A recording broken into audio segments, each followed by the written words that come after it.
நாம் ஜெபிப்போம் பிரியமானவர்களே. ஹல்லேலூயா, ஹல்லேலூயா, ஹல்லேலூயா. எங்களை அதிகமாக நேசிக்கிற அன்பின் பரலோக பிதாவே, ஆபிரகாமின் தேவனே, ஈசாக்கின் தேவனே, யாக்கோபின் தேவனே, துதிகளின் மத்தியில் வாசம் பண்ணுகிற எங்கள் கர்த்தராகிய இயேசு கிறிஸ்துவே, இந்த ஆசீர்வதிக்கப்பட்டதான இந்த அருமையான அந்த காடு வேளையிலே ஆண்டவரை இப்பொழுது இரண்டாவது பாகத்தை நாங்கள் தியானிக்க போகிறோம். நியாயப்பிரமாணத்துக்கும் கிருபைக்கும் உள்ள கிருபையும் சந்திக்கிறதான ஒரு யுத்தங்களும் என்கிற செய்திக்குள்ளாக இரண்டாவது பாகத்தை இந்த வாரத்திலே நாங்கள் பார்க்கிறோம். கடந்த வாரத்தில் நியாயப்பிரமாணத்தை குறித்து நாங்கள் பார்த்தோம். இந்த வாரம் கிருபின் பிரமாணத்தையும் அந்த நியாயப்பிரமாணமும் கிருபின் பிரமாணமும் எப்படி அவர் யுத்த காலத்தில் சந்தித்தது என்கிற காரியத்தை குறித்து நாங்கள் பார்க்க நீர் கிருபை செய்யும்படியாக உங்கள் கருத்தில் வைக்கிறோம். இந்த வேலையை கூட கர்த்தாவே, புயல் மழையின் காரணமாக ஆண்டவரே செல்லுகிற இடங்களில் இந்த சத்தங்கள் ஒளி கர்த்தாவே டிஸ்டர்பாக இருந்தாலும் முடிந்த அளவு கர்த்தாவே இயற்கையின் காரியங்களை எங்களுக்கு அனுகூலமாக்கி ஆண்டவரை யாருக்கும் டவர் ப்ராப்ளம் இல்லாதபடிக்கு இந்த செய்தியானது SBM வானொலியின் மூலமாக தெளிவாக கடந்து செல்லும்படியாக கர்த்தராக வைக்கிறோம். தண்டர் மினிஸ்ட்ரி யூடியூப் சேனலிலே மாலை வேளையிலே கர்த்தாவே இப்பொழுது பதிவு செய்யப்படுகிற அந்த செய்தியை மாலையிலே அநேகர் கண்டுகளிக்க கர்த்ததாமே கிருபை தருவீராக. கர்த்ததாமே இதோ மட்டுமாய் புயலும் மழையும் இருக்கிற இந்த நாட்களிலே எந்த விதமான டவர் ப்ராப்ளம் இல்லாதபடிக்கு இந்த நாட்களுக்குரிய சத்தத்தை கர்த்தாவை துணிக்க கர்த்ததாமே கிருபை தருவீராக. ஆண்டவரே SBM வானொலியில் இணைந்திருக்கிறதானே ஊழியக்காரர்கள், விசுவாசிகள், உலகெங்கிலும் இந்த செய்தியை கேட்டுக்கொண்டிருக்கிற ஒவ்வொரு பிள்ளைகள் மேலும் ஒரு கிருபையும் கரம் தாங்குவதாக தொடர்ந்து வழி நடத்துங்க. இயேசு கிறிஸ்துவின் நாமத்திலே ஜெபங்களை நிச்சயம் பிதாவே, ஆமென்.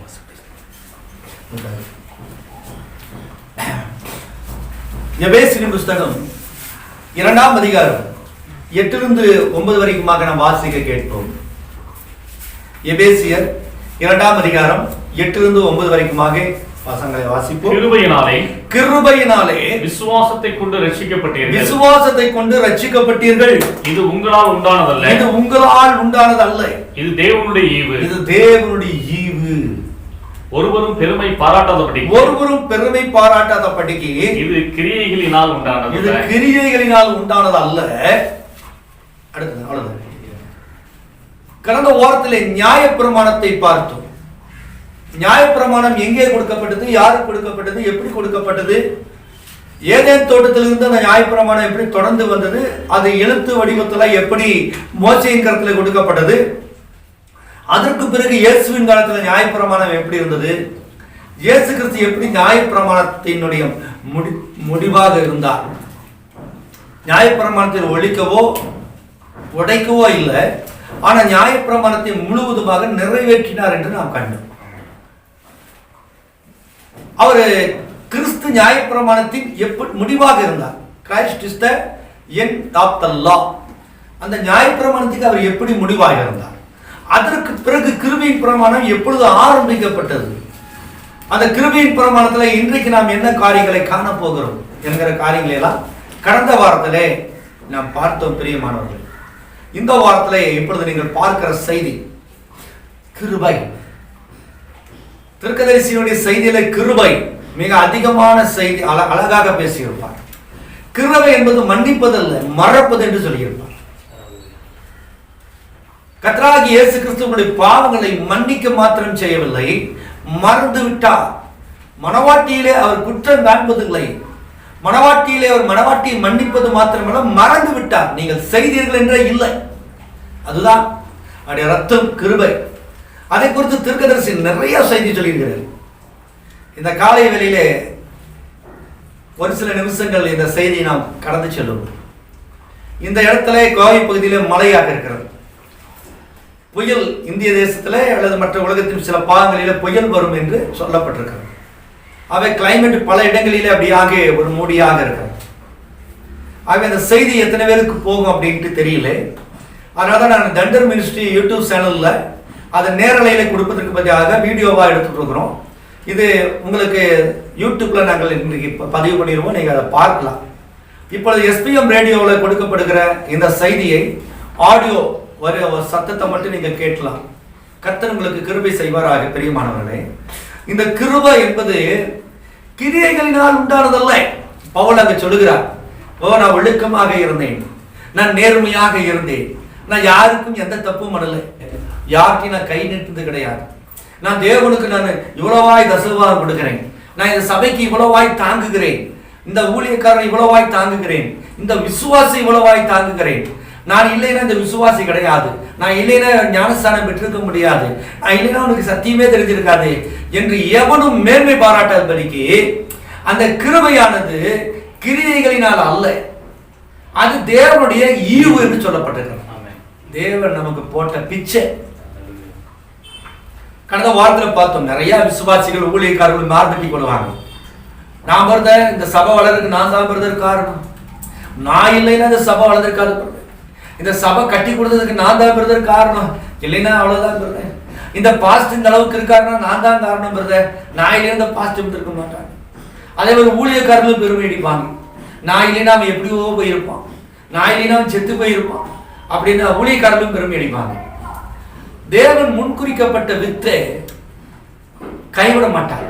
நீங்க நான் இல்லைன்னா, நீங்க முன்குறிக்கப்பட்ட வித்தை இல்லைன்னா இன்னொருத்தர் மூலமாக தேவன் அதை நிரப்புவார். நீங்க இல்லை அப்படின்னாக்க தேவன் இன்னொருத்தர் மூலமா உங்களுடைய இடத்தை எனக்கு நிரப்புவார். ஒரு சபையை ஒரு போதகர் வைத்து நடத்துகிறார் என்று வைத்துக் கொள்ளும், அந்த சபை விசுவாசிகள் காணிக்கைகளால் தாங்குறா அந்த ஊழியக்காரர் டெவலப் ஆகிட்டே போவார், ஊழியம் டெவலப் ஆகும், குடும்பம் டெவலப் ஆகும். அப்போ அவங்க சபையார் நம்ம இல்லைன்னா பாஸ்டே இல்லை, நம்ம இருக்கிறனால தான் பாஸ்ட் பைக்கில் போறாரு காரில் போறாருன்னு நினைச்சா அது அவர்கள் செய்கிற தவறு. அந்த ஊழியக்காரர் உண்மையா இருப்பார், ஆனால் உங்களுக்கு பதிலாக வேறொரு நபர் மூலமாக கூட தேவன் என்ன செய்ய முடியாது, ஊழியக்காரரை போஷிக்க முடியும். அவர் வித்தா இருந்தார். அதே போல சபை விசுவாசிகளும் அப்படிதான். ஓ இந்த பாஸ்டர் இல்லைன்னா நான் என்னைக்கோ மறிச்சிருப்பேன், இந்த பாஸ்டர் இல்லைன்னா செத்து போயிருப்பேன், அப்படியெல்லாம் கிடையாது. நீங்க முன்கரிக்கப்பட்ட வித்தா இருந்தீங்கன்னா உங்களுக்கு தேவன் கழுதையை கொண்டாது பேசுவார். அதுதான் விஷயம். அந்த விசுவாசம் நமக்கு இருக்கணும். அதுக்காக செய்து கொடுக்கிற பாஸ்ட் கஷ்டப்படக்கூடாது.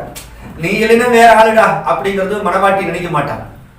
விசுவாசிகளையும் ஊழியக்காரர் அப்படி அற்பமா நினைக்க கூடாது. நீ இல்லைன்னா நீங்க இல்லைன்னா எனக்கு என்ன விசுவாசிகளா இல்லை அப்படின்னு பெருமை அடிக்க கூடாது. அதனாலதான் கிருபை என்பது கம்பி மேல நடக்கிற மாதிரி. நியாயபுரமான வெட்டு ஒன்று துண்டு ரெண்டு, கிருபை அப்படி கிடையாது, அதை காட்டிலும் மைனூட். கிருபை நினைச்சு நீங்க சாதாரணமா நினைச்சிட முடியாது, அது ரொம்ப டேஞ்சரஸான ஒரு மேட்டர்.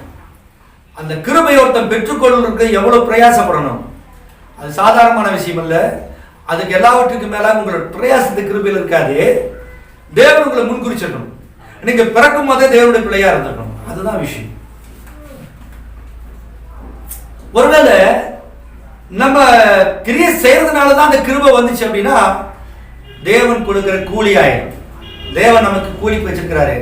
நான் ஒழுங்கா இருந்தா அதனால கிருபை கொடுத்தீங்க, நான் ஜெபம் பண்ண அதனால நீங்க பதில் கொடுத்தீங்க, நான் ஒரு பரிசுத்தமா இருந்தேன் அதனால நீங்க என்ன பரலோகத்துக்கு கூட்டிட்டு போறீங்க. அது என்ன ஆயிருது, கூலி வேஜஸ் ஆயிருது. ஆனா எவனும் பெருமை பாராட்டாதபடிக்கு பவுல் சொல்றாரு, அது எப்படி வருதான், அது கிரிகளினால் உண்டானதல்ல, தேவனால் கொடுக்கப்படுகிற ஈவு, கிஃப்ட். அதே மாதிரி சொல்றாரு, ஆபிரகாம் விசுவாசித்தான், விசுவாசனால ஆபிரகாம் என்ன செய்யப்பட்டான், நீதிமானாக்கப்பட்டான். விசுவாசனாலே ஆபிரகாம் நீதிமானாக்கப்பட்டான். ஆனா அதே பவுல் சொல்றாரு, கிருபையினாலே விசுவாசத்தை கொண்டு ரட்சிக்கப்பட்டீங்க. விசுவாசம் இருந்தா மட்டும் பத்தாது. விசுவாசம் இருக்கிறதுனால நம்ம மனவாட்டின்னு மார்க்கெட்டிங்க முடியாது. விசுவாசம் இருந்தாலும் கிருபையினாலே விசுவாசத்தை கொண்டு ரட்சிக்கப்பட்டீங்க. அந்த கிருபை நமக்கு வரணும், இல்லையா ரட்சிப்பு நம்ம இழந்துருவோம். யோவான் 3ஆம் அதிகாரம் 16வது வசனத்தை ஒருவர் எடுத்து வாசிங்க. இன்னொரு யோவான் 1:17 வாசிப்போம். இன்னொருத்தர் தீத்து 2:11 எடுத்து வாசிங்க. தீத்து 2:11 முதலாவது வாசிப்போம்.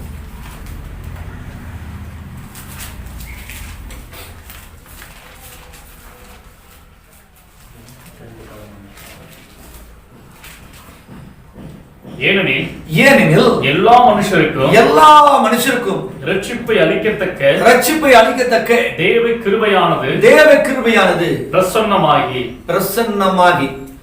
எல்லா மனுஷருக்கும் ரட்சிப்பை அளிக்கும்படியாக தேவ கிருபையானது என்ன செஞ்சிருக்கு, பிரசன்னமாகி இருக்குது. நீதான் நான் தான் அப்படின்றதா இல்ல, எல்லா மனுஷருக்கும் கிருபை இருக்குதுவா. ஆனா கிருபை யார் பெற்றுக்கொள்வாங்கிறதா முக்கியம். அந்த கிருபையை யார் பெற்றுக்கொள்கிறாங்க, அதுதான் உலகத்தின் பாவங்களை சுமந்து தீர்க்கிற தேவ ஆட்டுக்குட்டி. உலகத்தில் இருக்க எல்லா மனுஷனுக்காக தான் ரத்தம் சிந்தப்பட்டது. ஆனா அந்த ரத்தத்தை எவன் ஏற்றுக்கொள்கிறானோ அவனுக்கு தான் அந்த ரத்த உரிமை. அது போலதான் இப்போ யாத்திராகமத்தின் புஸ்தகம் 7ஆம் அதிகாரம் 19 to 21 வரைக்குமாக ஒரு வசனத்தை வாசிப்போம். முக்கியமாக நீங்க கவனிக்க வேண்டிய விஷயம். யாத்திராகமத்தின் புஸ்தகம் 7ஆம் அதிகாரம் 19 அதிலிருந்து 21 வரைக்கும் வசனங்களை வாசிப்போம். மேலும் கர்த்தர் மோசேயை நோக்கி நீ ஆரோனிடத்தில் உன் கோலை எடுத்துக்கொண்டு எகிப்தின் நீர்நிலைகளாகிய அவர்கள் வாய்க்கால்கள் மேலும் நதிகள் மேலும் குளங்கள் மேலும் தண்ணீர் நிற்கிற எல்லா இடங்கள் மேலும் அவைகள் ரத்தமாக்கும்படிக்கு உன் கையை நீட்டு. அப்பொழுது எகிப்து தேசம் எங்கும் மரப்பாத்திரங்களிலும் கற்பாத்திரங்களிலும் ரத்தம் உண்டாயிருக்கும் என்று சொல் என்றார். கர்த்தர் கட்டளையிட்டபடி மோசேயும் ஆரோனும் செய்தார்கள். பார்வோனுடைய கண்களுக்கு முன்பாக அவன் ஊழியக்காரரின் கண்களுக்கு முன்பாக கோலை ஓங்கி நதியில் உள்ள தண்ணீரை அடிக்க நதியில் உள்ள தண்ணீர் எல்லாம் ரத்தமாய் மாறி போயிற்று. மோசேயினுடைய முதல் அற்புதம் ஒரு கூட்ட ஜனங்களை, எகிப்திலே அடிமைப்படுத்தப்பட்டிருந்ததான இஸ்ரவேல் ஜனங்களை, தேவனுடைய ஜனங்களை தேவன் ஒரு தீர்க்கதரிசியின் மூலமாக விடுவித்தார். அவன் நினைச்சிருந்தாக்க பார்வோன்ட்ட அவனுக்கு ஏதோ ஒரு கைகால் வராம போக பண்ணி அவனுக்கே ஆண்டவர் காட்சி அளித்து ஜனங்களை போய் அனுப்புறா. எதுக்குடா பான் பண்ணி வச்சிருக்கிற, எதுக்கு அனுப்பி பண்ணி வச்சிருக்கிற, என் ஜனங்க அனுப்புன்னு சொல்லிருக்கலாம். ஆனா அவர் அப்படி செய்யல. ஒரு தீர்க்கதரிசி அனுப்புகிறார். ஒரு தீர்க்கதரிசி 120 வருடங்களாக போராடுகிறார்.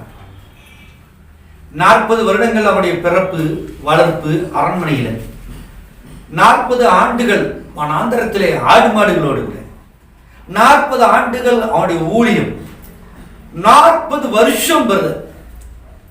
என்ன செஞ்சாரு? இஸ்ரவேல் ஜனங்களை மீட்பதற்காக எகிப்திலே தீர்க்கதரிசியுடைய ஊழியம். 40 நிமிஷத்துல நடக்க வேண்டிய விஷயம் 4 நிமிஷத்துல நடக்க வேண்டிய விஷயம் கர்த்தருக்கு ரொம்ப லேசான காரியம். ஆனா 40 ஆண்டுகள் ஏன் அவர் என்ன செஞ்சாரு? ஒரு சின்ன கூட்டம், எத்தனை, ஒரு 20 லட்சமோ 40 லட்சமோ, அந்த கூட்டத்தை வெளியே கொண்டு வர்றதுக்கு 40 ஆண்டுகளை கர்த்தர் எடுத்துக்கொண்டார். அது மட்டுமல்ல, ஒரு தீர்க்கதரிசியின் மூலமாக ரட்சிப்பு அவர்களுக்கு கொடுக்க வேண்டியதா இருந்தது. அங்க எதுக்கு இவன் மோசஸ், எதுக்கு தீர்க்கதரிசி? ஆண்டவரே எங்களை விடுதலை செய்யட்டும் அப்படின்னா நடக்காது. எதுக்கு ஆரோன் கூட வர, எதுக்கு மோசே கூட வராரு, எதுக்கு யோசுவா இருக்காரு, எதுக்கு காலேப் இருக்கிறாரு? நெவர்.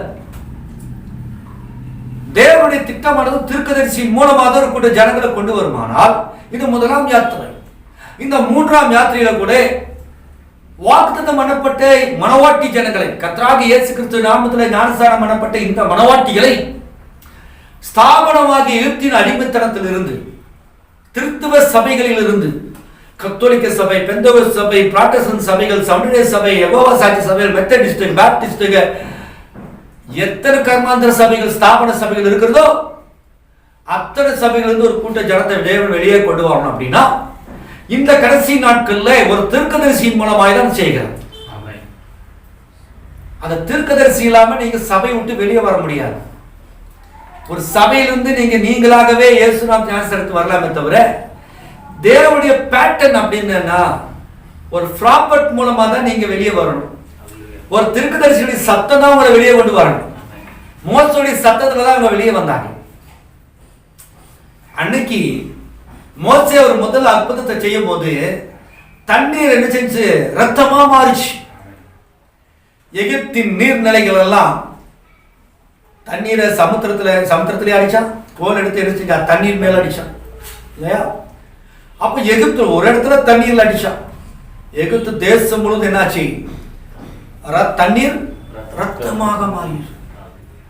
எவ்வளவு ஒரு பயங்கரம்! பைபிள் அங்க சொல்லுது, அவருடைய மரப்பாத்திரங்களிலும் அவர்களுடைய கற்பாத்திரங்களில் அன்னைக்கு எவர் சில்வர் ஸ்டெயின்லெஸ் ஸ்டீல் இந்த மாதிரி எல்லாம் அன்னைக்கு கிடையாது. அன்னைக்கு என்ன இருந்துச்சு? மண்பானைய, கச்சாடிகள், அப்புறம் மரத்தால் செய்யப்பட்டது, அதில் வச்சிருந்தாங்க. இன்னைக்கு கூட நீங்க இந்த மாட்டு தொழுவங்கள் எல்லாம் போனீங்கன்னா கிராமங்கள்ல மரத்துல செஞ்சு வச்சிருப்பாங்க. சிமெண்ட் தொட்டியும் இருக்குது. இது போக மரத்துல மாட்டுக்கு கழிநீர் ஊற்றுவதற்காக மரத்திலேயே செஞ்சு வச்சிருப்பாங்க மரப்பாத்திரங்கள். அப்ப அன்னைக்கு அந்த மரப்பாத்திரங்கள்லையும் கற்பாத்திரங்கள்லையும் தண்ணீர் நிரம்பப்பட்டுச்சு. அதையெல்லாம் ரத்தமா மாத்தினார். அங்க ரத்தம் வெளிப்பட்ட போது எகிப்திற்கு அது மரணத்தை கொண்டு வந்துச்சா, ஜீவனை கொண்டு வந்துச்சுங்களா? மரணத்தை கொண்டு வந்தது. அங்க தண்ணீர் ரத்தமா மாறிச்சு, அங்க மரணம் வந்துச்சு.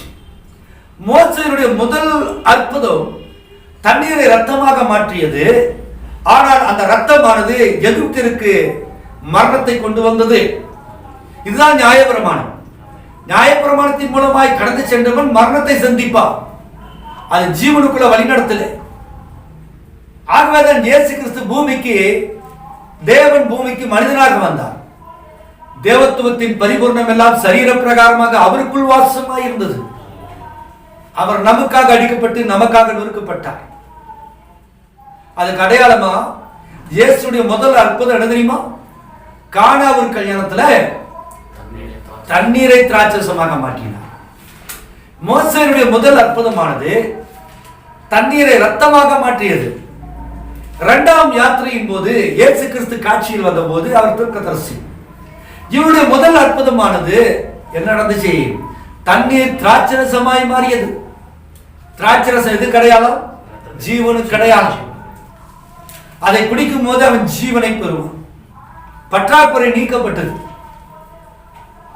அவர்கள் ஏற்கனவே 6 கச்சாடிகளை வைத்திருந்தாங்க. அந்த 6 கச்சாடிகளின் தண்ணீரால் நிரப்பி, அதுக்கு முன்னதாக அந்த திராட்சரசத்தை எல்லாம் அவங்க தயார் பண்ணியிருந்தாங்க. இயேசு அவர்கள் மத்தியில் தான் இருந்தார். அப்படி யாரும் அவங்களுக்கு தெரியல. மனித கரங்களால் புளியப்பட்டதான திராட்சரசம், அவர்கள் தயாரித்த திராட்சரசம். பரிசேயர்கள், சதுசேயர்கள், நியாயப்பிரமாணத்தின் கீழே இருந்த அந்த ஸ்தாபன சபை, சொல்லப்போன திருத்துவ ஸ்தாபன சபைகளால் தயாரிக்கப்பட்டதான அந்த திராட்சரசமானது ருசியும் இல்லை, பற்றாக்குறை விடுச்சு, பத்தாம விடுச்சு. ஆனா ஆண்டவர் காட்சியில வருகிறார். 6 கச்சாடியில் தண்ணீரால் நிரப்புங்க. 6 கச்சாடியில் தண்ணீரால் நிரப்பப்பட்டுச்சு. ஆண்டவர் ஆசீர்வதித்த போது ஸ்போக்கன் வேர்ட், உரைக்கப்பட்ட வார்த்தை அந்த தண்ணீருக்குள் கடந்து சென்ற போது அந்த தண்ணீர் திராட்சரசமாய் மாறியது. பைபிள் அங்க சொல்லுது இல்லையா? அது வாசிங்க பிரதர். யோவான் 9ஆம் அதிகாரம், அதுவா? யோவான் 2ஆம் அதிகாரம் 7-11 வரைக்கும் வாசிங்க. இயேசு வேலைக்காரரை நோக்கி, இயேசு வேலைக்காரரை நோக்கி, ஜாடிகளில் தண்ணீரை நிரப்புங்கள் என்றார். ஜாடிகளில் தண்ணீரை நிரப்புங்கள் என்றார். அவர்கள் அவைகளை நிறைய நிரப்பினார்கள். அவர்கள் அவைகளை நிறைய நிரப்பினார்கள். அவர் அவர்களை நோக்கி, இப்பொழுதும் உண்டு பந்தி விசாரிப்புக்காரனிடத்தில் கொண்டு போங்கள். இப்பொழுதும் உண்டு பந்தி விசாரிப்புக்காரனிடத்தில் கொண்டு போங்க. அவர்கள் கொண்டு போனார்கள். அந்த திராட்சரசம் எங்கே இருந்து வந்தது என்று, அந்த திராட்சரசம் எங்கே இருந்து வந்தது என்று, தண்ணீரை மொண்ட வேலைக்காரருக்கு தெரிந்ததே என்று, தண்ணீர் மொண்ட வேலைக்காரனுக்கு தெரிந்ததே என்று, பந்தி விசாரிப்புக்காரனுக்கு தெரியாதபடியால், விசாரிப்புக்காரனுக்கு தெரியாதபடியால் திராட்சரசமாய் மாறின தண்ணீரை ருசி பார்த்த போது, அவன் திராட்சரசமாய் மாறின தண்ணீரை ருசி பார்த்த போது மணவாளனை அழைத்து எந்த மனுஷனும் முன்பு நல்ல திராட்சரசத்தை கொடுத்து ஜனங்கள் திருப்தி அடைந்த பின்பு ருசி குறைந்ததை கொடுப்பான். நீரோ நல்ல ரசத்தை இதுவரைக்கும் வைத்திருந்தீரே என்றார். மாப்பிள்ளைக்கு போது ஒரு டீம் பந்தி விசாரிப்புக்காரன், என்னையாது மாப்பிள்ள, நீ என்ன முதல்ல ஊத்துறது எல்லாம் என்ன ஆயிடுச்சு? ருசி கம்மி, தண்ணியாட்ட அடிச்சுட்டு போயிட்டு இவ்வளவு அருமையான ஒரு டேஸ்டோட அந்த திராட்சரசத்தை எங்கேயா வச்சிருந்த? ஏன்னா யூதருடைய கலாச்சாரம், திருமணத்துக்கு முதலாவது வரும்போது விஐபி தான் வைப்பாங்க. அவங்களுக்கு தான் முதல் பந்தி, அவங்களுக்கு தான் காஸ்ட்லி. மிச்சம் இருக்கிறது, எச்சம் இருக்கிறது, வறுமையில் இருக்கிறவங்க, தரித்திரர், பிச்சைக்காரர்களுக்கு பின்னாடி போடுவாங்க.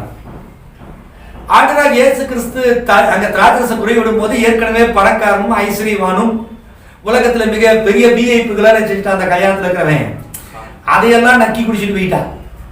கருநீர் தண்ணி மாதிரி தெரிஞ்சு மனிதக்கரனால் பிடிக்கப்பட்டது. ஆனா ஆண்டவர் காட்சியில வரும்போது அங்க நின்றவன் தரித்திரன், ஏழ்மையில் இருக்கிறவன், தாழ்மையானவர்கள், எளிமையான ஜனங்கள். அங்க பார்த்தா அவங்க வாழ்த்து, ஐயோ இவனுக்கெல்லாம் குடிச்சிட்டு போயிட்டானுங்களே, நமக்கு இல்லையே, ஏக்கத்தோடு இருக்கிறாங்க. ஆண்டவர் பாருங்க அந்த ஆசீர்வதிச்சு கொடுக்கும் போது அந்த எளிய ஜனங்களுக்கு, எளிமையான ஜனங்களுக்கு பணக்காரன் குடிச்சதை காட்டிலும் சுவை மிகுந்த திராட்சரசத்தை உண்டாக்கினார். தண்ணீர் திராட்சரசமாய் மாறியது. இயேசுடைய மோசேயுடைய முதலாம் அற்புதமானது தண்ணீர் ரத்தமா மாறிச்சு, அது மரணத்தை கொண்டு வந்தது. ஆனால் இயேசுடைய முதலாம் அற்புதமானது தண்ணீர் திராட்சரசமாய் மாறியது. ரத்தம் அங்க வந்து மரணத்தை கொண்டு வந்துச்சு, இங்க திராட்சரசம் வந்துச்சு ஜீவனை கொண்டு வந்துச்சு. இதுதான் கிருபை. நியாயப்பிரமாணத்தில் இருந்தவனுக்கு மரணம் தான் வாக்களிக்கப்பட்டது. ஆனா கிருபையின் பிரமாணத்துக்குள்ள வந்தவனுக்கு ஜீவன் வாக்களிக்கப்பட்டது. இந்த கடைசி நாட்களில் கூட இந்த காலத்துக்குரிய செய்தியானது ஜீவன் தண்ணீர். இதற்கு முன்பதாக 1963க்கு முன்னதாக இருந்த போதகர்கள், ஸ்தாபனங்கள், திருத்துவக்காரன் கொண்டு வந்த உபதேசம் எல்லாம் திராட்சரசம் தான், தேவனுடைய வார்த்தை தான், பைபிளும் தான் செய்தி கொடுத்தான், பைபிளும் தான் எல்லா இடத்துல நமக்கு பேசினான். ஆனால் அவைகளில் என்ன இல்லை? வெளிப்பாடுகள் கிடையாது. பெந்தெகோஸ்தே செய்தி பைபிளிலிருந்து வந்தது தான். பெந்தெகோஸ்தே செய்தி பைபிளிலிருந்து வந்தது தான். ஆனால் அதில் என்ன இல்லை? முழு வெளிப்பாடு இல்லை. அது திராட்சரசம் தான். அதுல ருசி இல்லை, பற்றாக்குறை ஏற்பட்டுச்சு, மக்கள் அதுல திருப்தி அடையல. ஆனா 1963க்கு பிறகு தீர்க்கதரிசி காட்சியில வந்தார். பெலபலத்துடன் அவருக்குள்ளாக இருந்தார். அப்பொழுது அவர் செய்தி கொடுத்த போது இன்றைக்கு இருக்கிற இந்த செய்தி பரிபூர்ணமானது, ருசியுள்ள திராட்சரசம். இந்த ஜீவனை கொடுக்கிறது. நீங்கள் மரித்தாலும் பிழைப்பீர்கள். இந்த செய்திக்குள்ள ஒருத்தன் இருந்துட்டு கொரோனால போய் அவன் படுத்துட்டான்னா, அவன் செத்து போயிட்டாலும் அவன் பிழைப்பான். இந்த செய்தியில் இல்லாம ஒருத்தன் மறிச்சுட்டு அவன் செத்தாலும் பிழைத்தாலும் என்னைக்காவது ஒரு நாள் வந்து அவன் சரீரத்துல மாத்திரமல்ல ஆத்துமாவில் மறித்து போவான். இதுதான் கிருபை. இயேசுடைய செய்தி 2ஆம் யாத்திரையின் போது 7 சபையின் காலங்களாக கடந்து வந்த போது கிருபை. ஆனால் இது இக்காலத்துக்குரிய செய்தி கிருபையின் மேலே கிருபை. மகா கிருபைகளை நம்ம தேவன் நடத்தி கொண்டிருக்கிறார். பிரியமானவர்களே, இயேசுடைய மோசேயுடைய முதலாம் அற்புதமானது தண்ணீர் திராட்சரசமானது நியாயப்பிரமாணத்து கிடையாது. இயேசுடைய முதலாம் அற்புதமானது அது எது கிடையாதோ அது கிருபைக்கு அடையாளம். இன்றைக்கு இந்த மைனத்துக்குரிய செய்தியானது பலபலத்துடன் கொண்டு வந்த 7 முத்திரைகள் என்கிறதான அந்த ஜீவ தண்ணீர், அது உயிர்த்தெழுதலுக்கு அடையாளமாக இருக்கிறது. அதை நீங்க தெரிஞ்சுக்கணும். கிருபையின் மேலே கிருபை பெற்றிருக்கிறோம். அடுத்தபடியாக இன்னொன்று வாசிக்க போகிறோம். யாத்ராகமத்தின் புஸ்தகம் 10ஆம் அதிகாரம் 22 23 வரைக்குமாக நீங்க வாசிங்க. யாத்ராகமம்.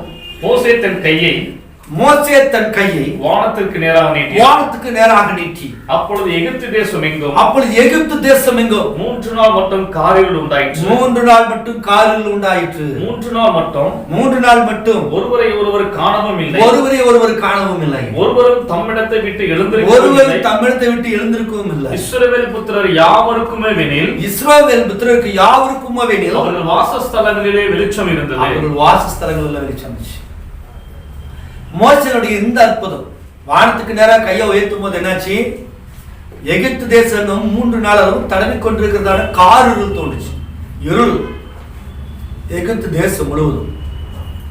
நினைச்சு பாருங்க, சூரியனே இல்லை, வெளிச்சமே இல்லை, கார் இருள். அப்படின்னு இருட்டு, இரவு நேரம் அல்ல, ஒண்ணுமே தெரியாது.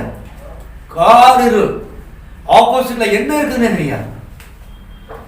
3 நாள் இரவும் பகலும்.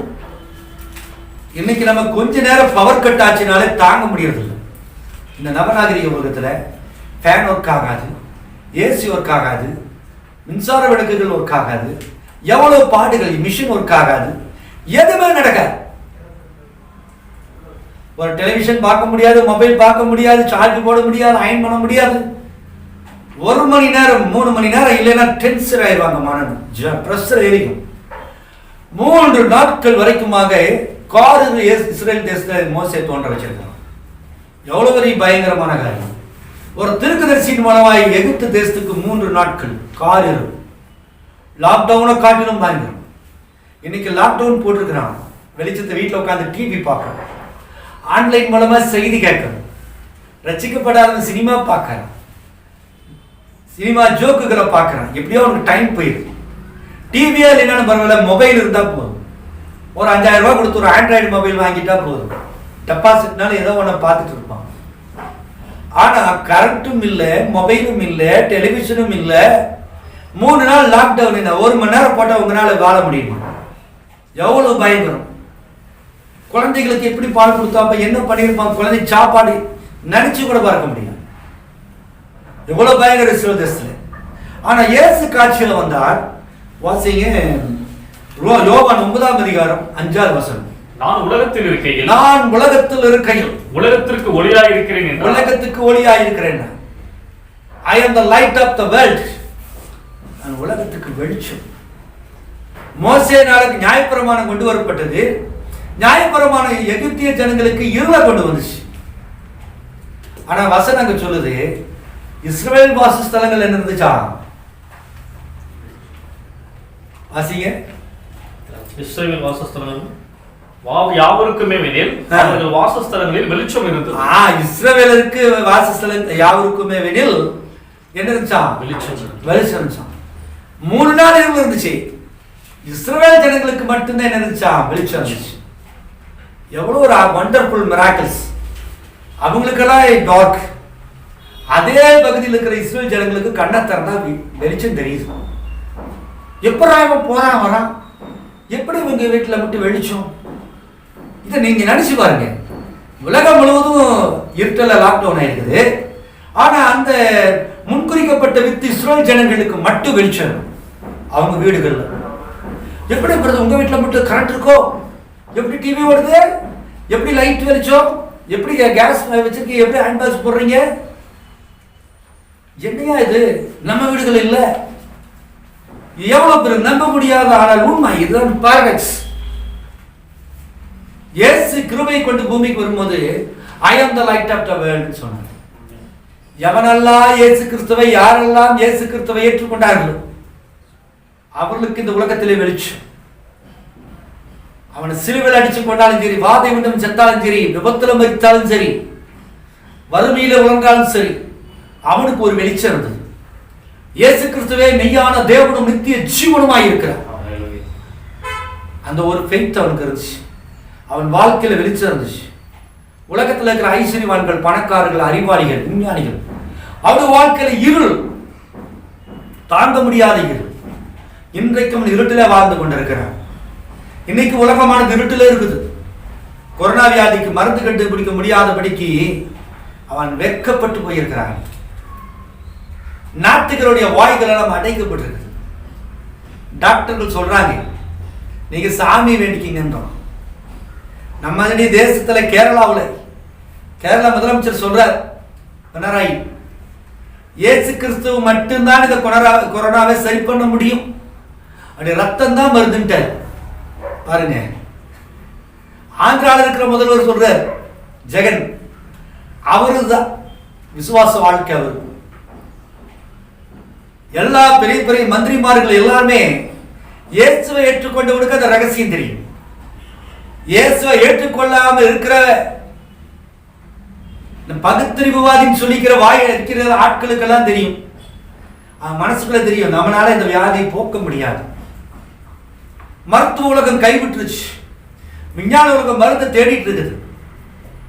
தெற்குதரிசி சொல்றார், அது வாசிங்கிறது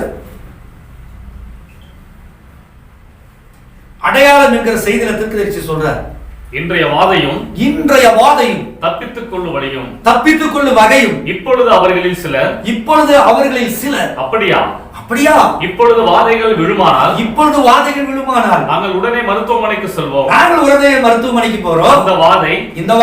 அந்த வாதை விழும் என்றால் நாங்கள் என்ன செய்வோம் தெரியுமா?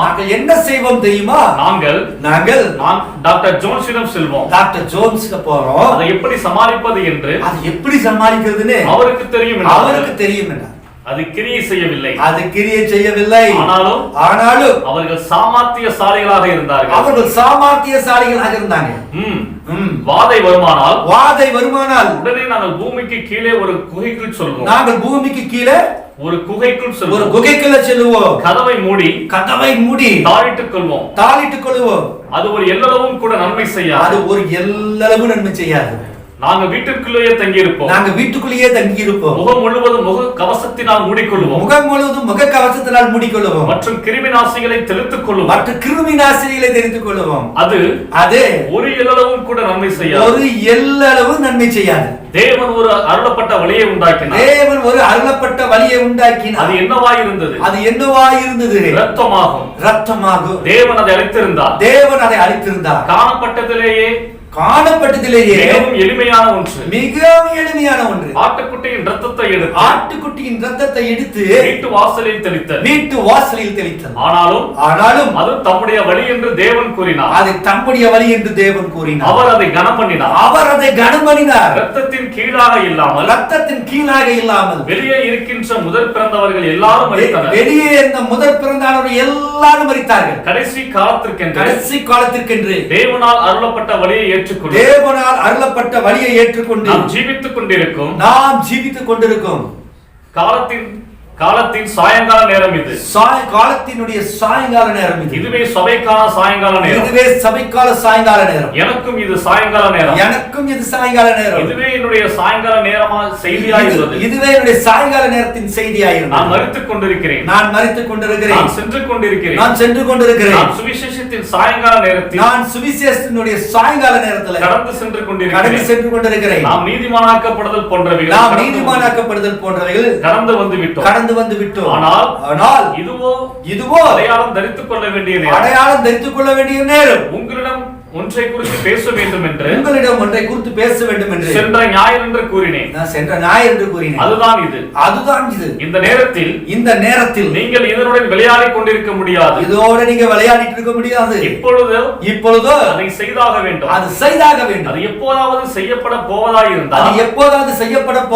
இருந்தால் இப்பொழுதே செய்யப்பட வேண்டும். ஏனெனில் தேவ கோபாக்கினை இந்நாட்டின் வழியாக கடந்து செல்லும் தர்மம் தர்மம் அருகாமையில் வந்துவிட்டது. அடையாளத்தின் கீழில்லாத யாவும் அழிந்து எல்லாம் அழிந்து போயிடும். அந்த ரத்தம் உங்களை அடையாளம் கண்டுபிடிக்கும். கவனியுங்கள். என்ன செய்தீங்க? அடையாளம் அப்படிங்கிற செய்த திருக்கதை சொல்ற. இன்னைக்கு முகக்கவசம் அணிந்துட்டு பூமிக்கு கீழே குகை தோண்டிட்டு நீ ஒளிஞ்சிட்டு இருந்தாலும் சரி, நீ வீட்டுக்குள்ள தாள் போட்டாலும் சரி, இந்த வாதம் என்ன செய்யாது?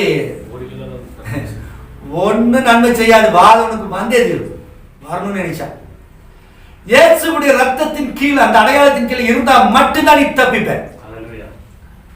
இத அவர் எப்ப சொன்னாரு? 1955 60 சொல்லிட்டாரு. அப்போ அன்னைக்கு வாதம் வந்தப்போ அது இன்னைக்கு எப்படி பொறுத்துறாரு பாருங்க. கரெக்டா பொறுத்தது பாருங்க. சொன்னவர் இன்னைக்கு இல்லை, அவர் திருக்கதர்சி. பிரணாம் மூலமாக தேவன் அந்த வார்த்தையை சொன்னார். அன்னைக்கு அமெரிக்க தேசத்துல கொள்ளை நோய் வந்த போது அது சொல்லப்பட்டது. நீ பூமி கீழே குகையை தோண்டிட்டு அங்க போய் ஒளிஞ்சிட்டு இருந்தாலோ அங்க அந்த கிருமி வருடா. நீ வானத்துக்கு ஏறி உட்கார்ந்தாலும் சரி, விமானத்துல ஓடாலும் அங்க வரும். அதே மாதிரி வீட்டுக்குள்ள தாள் போட்டுட்டு நீ எங்கேயும் போகாத, லாக்டவுன் அப்படின்னாலும் சரி, வீட்டுக்குள்ள வந்துடும். எத்தனை மாஸ்க், மூஞ்சி நிறைய மாஸ்க், உடம்பு சுத்திட்டு நீ மாஸ்க போட்டு அங்க அவர் சொல்றாரு என்ன?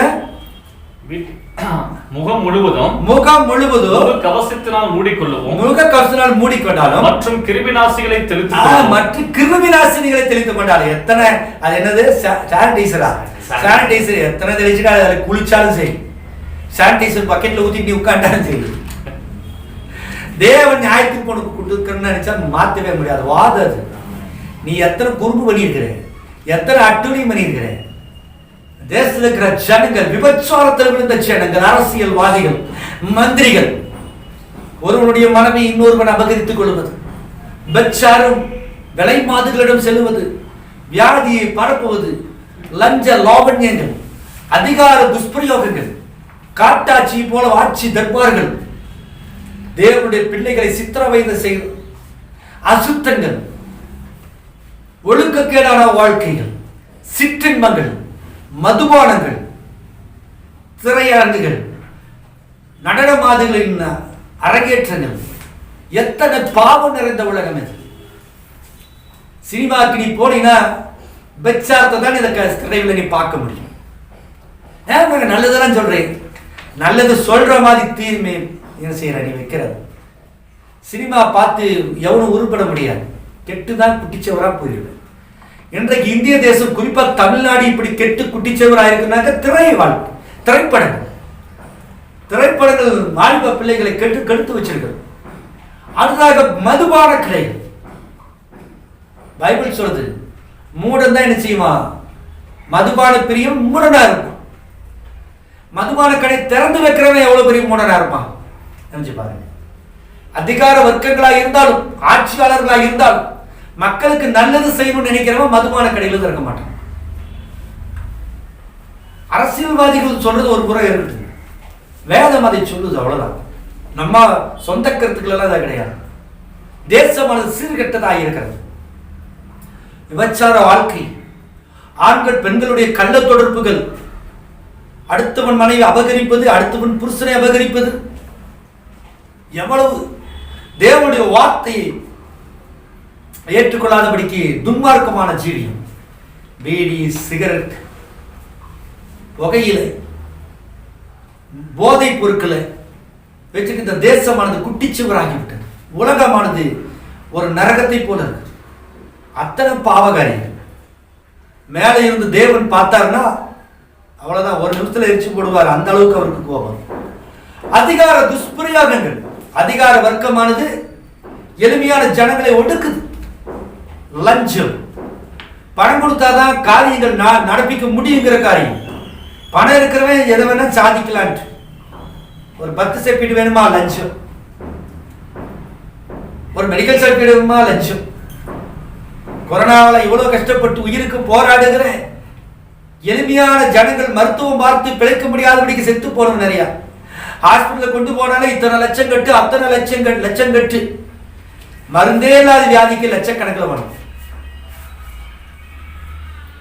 ஒரு காலத்தில் மருத்துவர்கள் தேவதூதருக்கு ஒப்பாக கடவுளுக்கு அடுத்த ஸ்தானத்தில் பார்க்கிறவன் மருத்துவம். ஆனா இன்றைய தினத்துல எல்லாரும் இல்லை, எல்லாரும் நிறைய டாக்டர் டெடிகேட்டடா இருக்காங்க. ஒரு சில பெரிய மருத்துவமனைகள், என்னுடைய மருத்துவமனைக்கு வந்தாச்சுன்னா 2 லட்சம் கட்டிட்டு உள்ளோம். எத்தனை பேர் செத்து போற. இந்திய தேசத்துக்கு அன்னை தெரசா வந்த போது தெருக்களிலே, தெரு ஓரங்களில் இருந்த குஷ்டரோகிகள், கொரோனாவை காட்டிலும் பயங்கரமா இருந்தது அந்த நாட்கள். அந்த குஷ்டரோகம், யாருக்காவது குஷ்டரோகம் வீட்டில் வந்தாச்சுன்னா அவங்களை தனிமைப்படுத்திடுவாங்க. எல்லாத்துக்கும் ஒட்டிக்குமோன்னு பயம். அதை குறித்து விழிப்புணர்வு இல்லாத நாட்கள். அது ஒட்டாது, ஆனாலும் துர்நாற்றம் தாங்க முடியாது. சரீரம் அழுகீர், அவனுடைய வேதனை தாங்க முடியாது. அந்த குஷ்டரோகத்தினுடைய வாசனை, நாற்றம் குடலை புரட்டி கொண்டு வரும்.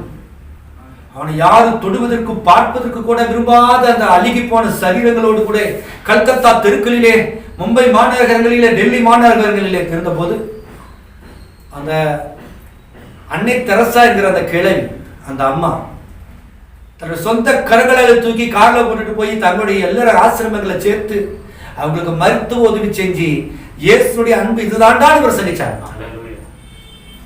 அதுதான் வார்த்தையில பிரசங்கிக்கிறதோட கிரியைகள் இல்லை.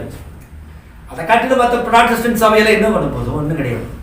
எனக்கு ஊழியத்துக்கு பணம் தாங்கன்னு கேட்டாங்க சபை. இன்னைக்கு இருக்கிற போதகர்கள், நாங்கள் இந்த ஊழியத்தை நடத்துகிறோம், நாங்கள் இந்த காரியங்களை செய்கிறோம், இந்த கூட்டத்தை போடுகிறோம், எங்களுக்கு காணிக்கை அனுப்பி தாருங்கள், எங்களுடைய அக்கௌண்ட் நம்பர் இது, எங்களுடைய பேங்க் நம்பர் இது, எங்களுடைய கூகுள் பே நம்பர் இது, அப்படியே லிஸ்ட் போடுறாங்க.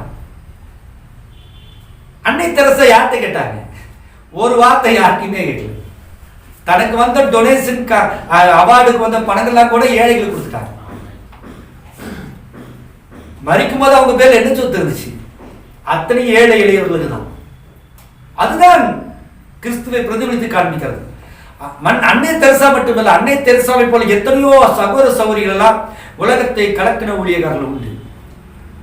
அதுதான் கிறிஸ்தவம். ஏழை எளியவர்களுக்கு உணவு கொடுப்பது, வியாதிஸ்தர்களை கவனிப்பது, மற்றவர்கள் தொடக்கூடாத ஜனங்களை கூட தொட்டு ஜெபிப்பது. கொரோனா பயந்துட்டு போய் ஓட ஐயோ நான் வரமாட்டேன் அப்படி அல்ல. வெளியில் இருக்கிற சத்தியத்தை அறியாத, இயேசுவை அறியாத ஒரு டாக்டர், நர்ஸுகள், ஏன் தூய்மை பணியாளர்களும் கூட அந்த பணத்தை அந்த வியாதிப்பட்டவர்களுக்கு மத்தியிலையும் அவர்கள் மறிச்சு போன அந்த பணங்களுக்கு மத்தியிலையும் வேலை செய்யணும். சம்பளத்துக்காக செய்யறாங்க, அது வேற. சில உண்மையாலுமே டெடிகேட் பண்றாங்க, அது வேற. கர்த்தரை அறியாத ஒருவன் செய்யும் போது கர்த்தரை இந்த ஊழியக்காரங்க பயம் ஐயோ அப்படின்னு. எத்தனை ஸ்தாபனங்கள் பணத்துக்காக இந்த கொரோனா வியாதியை வச்சு சம்பாதிக்கிற ஸ்தாபனங்கள் உண்டு. மனிதன் சீர்கட்டு போனதுனாலே தேவன் இந்த வாதை அனுப்புகிறார். அதை தெரிஞ்சுக்கணும். நாம் இப்பொழுது 4வது முத்திரையின் காலத்தில் இருக்கிறோம். வெளிப்படுத்தல் விசேஷம் 6ஆம் அதிகாரம் 4வது வசனத்தை வாசிங்க.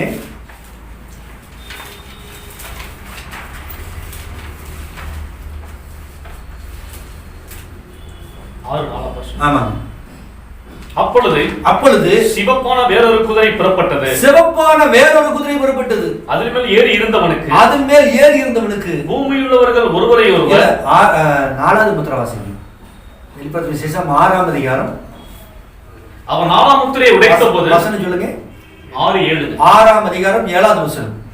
அவர் 4ஆம் முத்திரையை உடைத்த போது, 4வது முத்திரை உடைத்த போது 4ஆம் ஜீவனானது நீ வந்து பார் என்று சொல்ல கேட்டது. நான் பார்த்தபோது இதோ மங்கின நிறமுள்ள ஒரு குதிரையை கண்டேன். ஒரு குதிரையை கண்டேன். அதன் மேல் ஏறி இருந்தவனுக்கு மரணம் என்று பெயர். பாதாளம் அவன் பின் சென்றது. பட்டயத்தினாலும் பஞ்சத்தினாலும் சாவினாலும் பூமியின் துஷ்ட மிருகங்களினாலும் பூமியின் காற்பங்கில் உள்ளவர்களை கொலை செய்யும்படியான அதிகாரம் அவைகளுக்கு கொடுக்கப்பட்டுச்சு. எது? 4வது முத்திரையில மரணம். அவனுடைய பெயர் என்னங்களா? மரணம். 4வது முத்திரையின் காலத்துல நம்ம வாழ்ந்துட்டு இருக்கிறோம். தெரிஞ்சிடுது.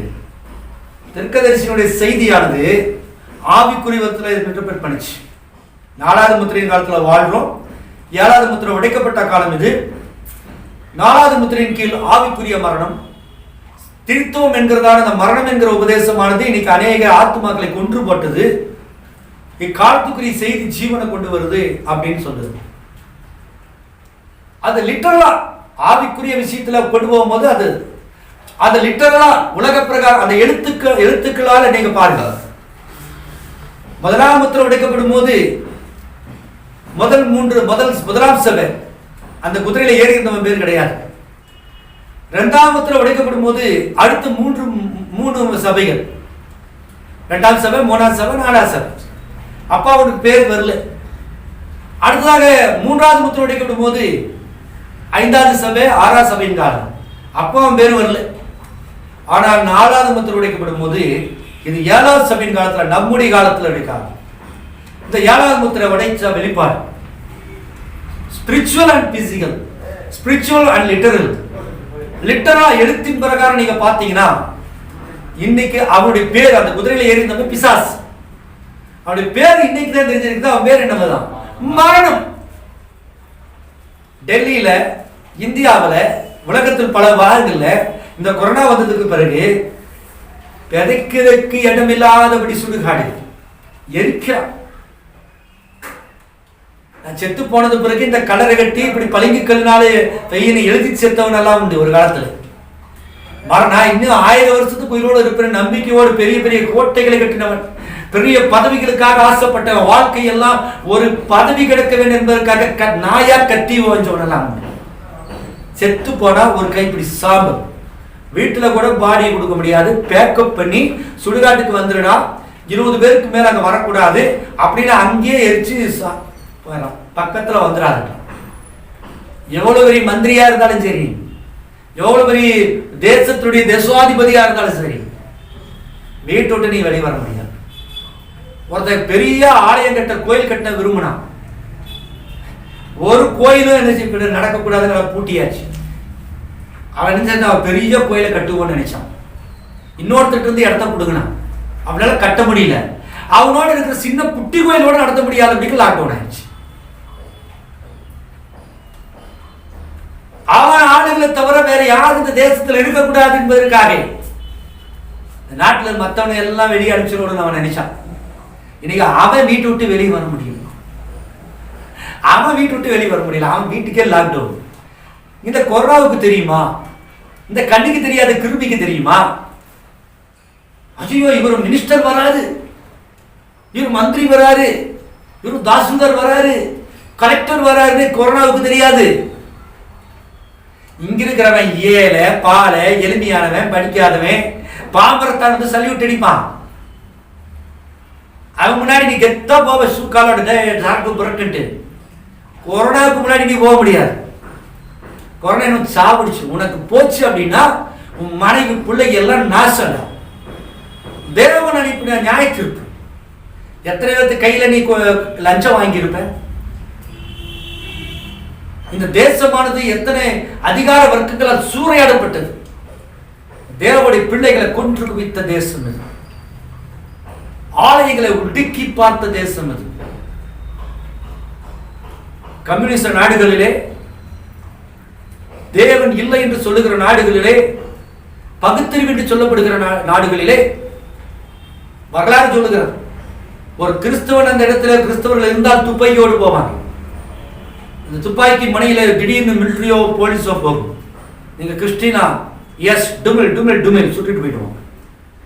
இன்னைக்கு கொரோனாக்காரன் வெளியிலிருந்து வந்து உங்களுக்கு கொரோனாவான பயந்துட்டு இருக்காங்க. இது பெருசு இல்லை. ஒரு நாள் வரும், பட்டயத்தை எடுத்துட்டு கன்னோட வரும், ஆர்மி போலீஸ் வரும், சரக்கு பறக்குன்னு வரும். இன்னைக்கு சபை நடத்த வேண்டாம், நீ மெசேஜ் கொடுக்க வேண்டாம், நீ மதம் மாற்ற வேண்டாங்கிற சட்டம், அதோட சரி. ஆனா அவங்க கண்டுக்கிறது இல்லை. ஆனா உபத்திர காலம் வரும் பாருங்க, தேவனுடைய வாத அதிகமா ஊற்றி விடும் பாருங்க. அப்போ வரும், நீ கிறிஸ்டியன், எஸ் டுமிங், அவ்வளவுதான். அவங்க வரானாலே இங்க நீ வந்து சிறுநீர் கழிச்சிடும். அப்ப நிக்கணும் நீ, அதுதான் தைரியம். பேதுரு ஆண்டவரை காட்டி கொடுக்கிறதுக்கு மரியா யூதாஸ் வந்து அவனை பிடிச்சிட்டு போகும்போது அவனுக்கு தைரியம் இருந்தது, குருட்டு தைரியம். அவன் இயேசுவை பிடிக்க வந்து அவனுடைய பேர் என்னங்க? அவன் காதை வெட்டினா பார்த்தீங்களா? மல்குஸ். மல்குஸ். ஓ, அவ்வளவு பட்டயத்தை எடுத்து ஓங்கி ஒரு காதில் வெட்டி போட்டான். காது துண்டா போச்சு. தைரியம், குருட்டு தைரியம். பரிசுத்தாவி அவன் வரல, ஆனா ஒரு தைரியம் இருந்தது, அதை வெட்டிட்டான். இதே பேதுரு கொஞ்ச நேரம் கழிச்சு இயேசு சிலுவையில் அடித்து பாடுபட்டு இருக்கிற நேரத்தில் நெருப்பு காய்க்கு இருக்கும் போது, நீ அவன் கலிலேல இயேசுவோடு இருந்தவன் தானே ஒரு பொம்பளை கேட்டான். ஐயோ, அவன் யாருன்னு எனக்கு தெரியாது, சபிக்கவும் தொடங்கினான்னு பைபிள் சொல்றேன். எங்க அந்த தைரியம் போச்சு? இன்னைக்கு பேசுறேன், இன்னைக்கு பிரசங்கம் பண்றேன், இன்னைக்கு மேடையில கத்துறேன், இன்னைக்கு ஊழியம் பண்றேன், இன்னைக்கு ஒருத்தன் அடிச்சுட்டான பெருமையா சாட்சி சொல்றேன், டிவியில சொல்றேன். இதெல்லாம் ஒரு தைரியம் தான். நீ தனிப்பட்ட வாழ்க்கையில குடும்பத்தோடு மனைவியோடு பிள்ளையோடு இருக்கும்போது துப்பாக்கி ஏந்திய போலீசாரோ ராணுவத்தினரோ வந்து நீ கிறிஸ்டியனை பேசிட்டு கொன்றவன் ஆகும்போது உன் மனைவி உன் பிள்ளைய தலைகளை கட்டி தொங்க விட்டு நீ இயேசுவை மறுதலி, இப்பவே நீ வந்து இதை பைபிளை கிழிச்சு போட்டு நீ என் மதத்துக்கு வா, அது கடவுளை இல்லைன்னு சொல்லுன்னு சொல்லிட்டு கண்ணை வச்சுட்டு இருந்தானா அப்பதான் உன் தைரியம் என்னன்னு தெரியும். கிருபையை நீங்க சாதாரணமாக பெற்றுக்கொள்ள முடியாது, விளையாட்டாது.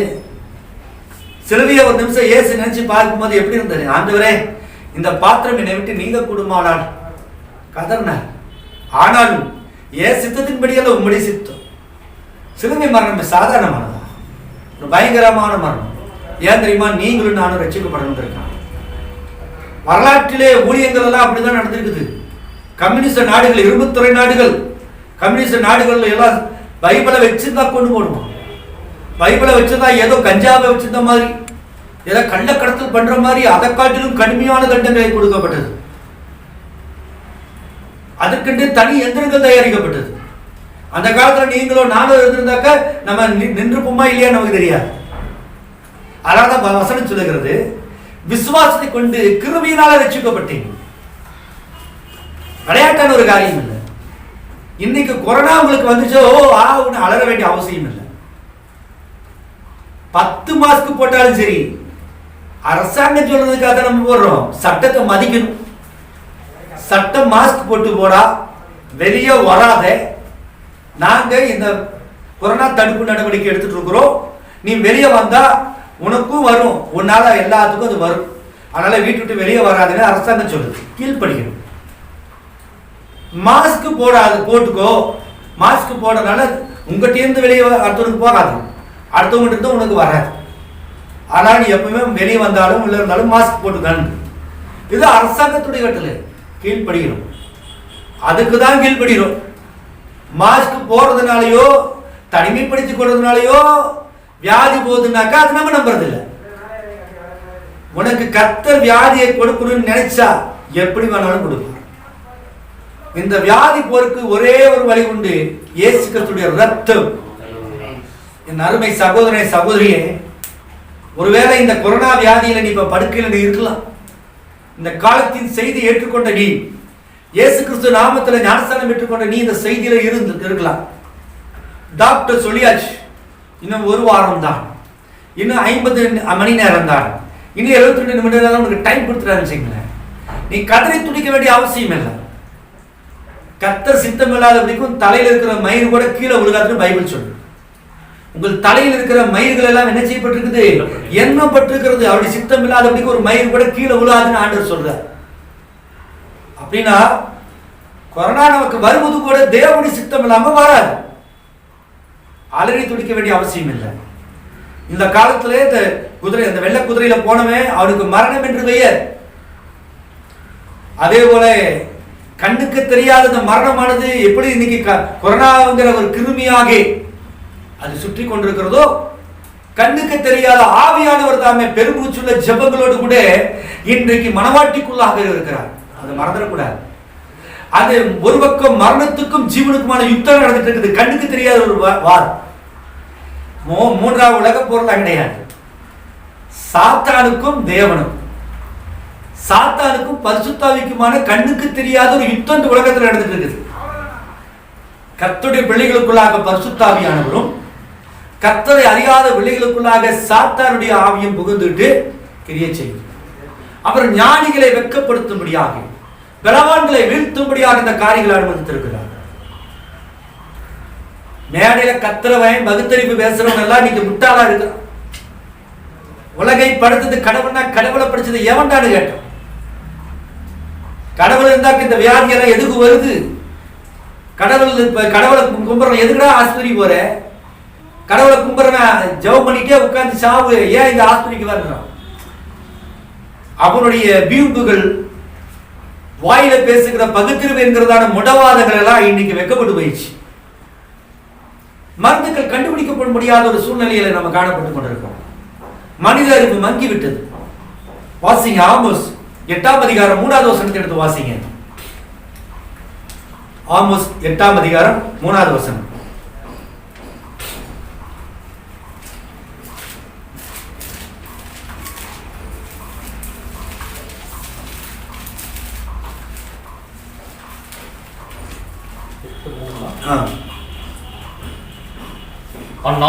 அந்நாளிலே தேவாலய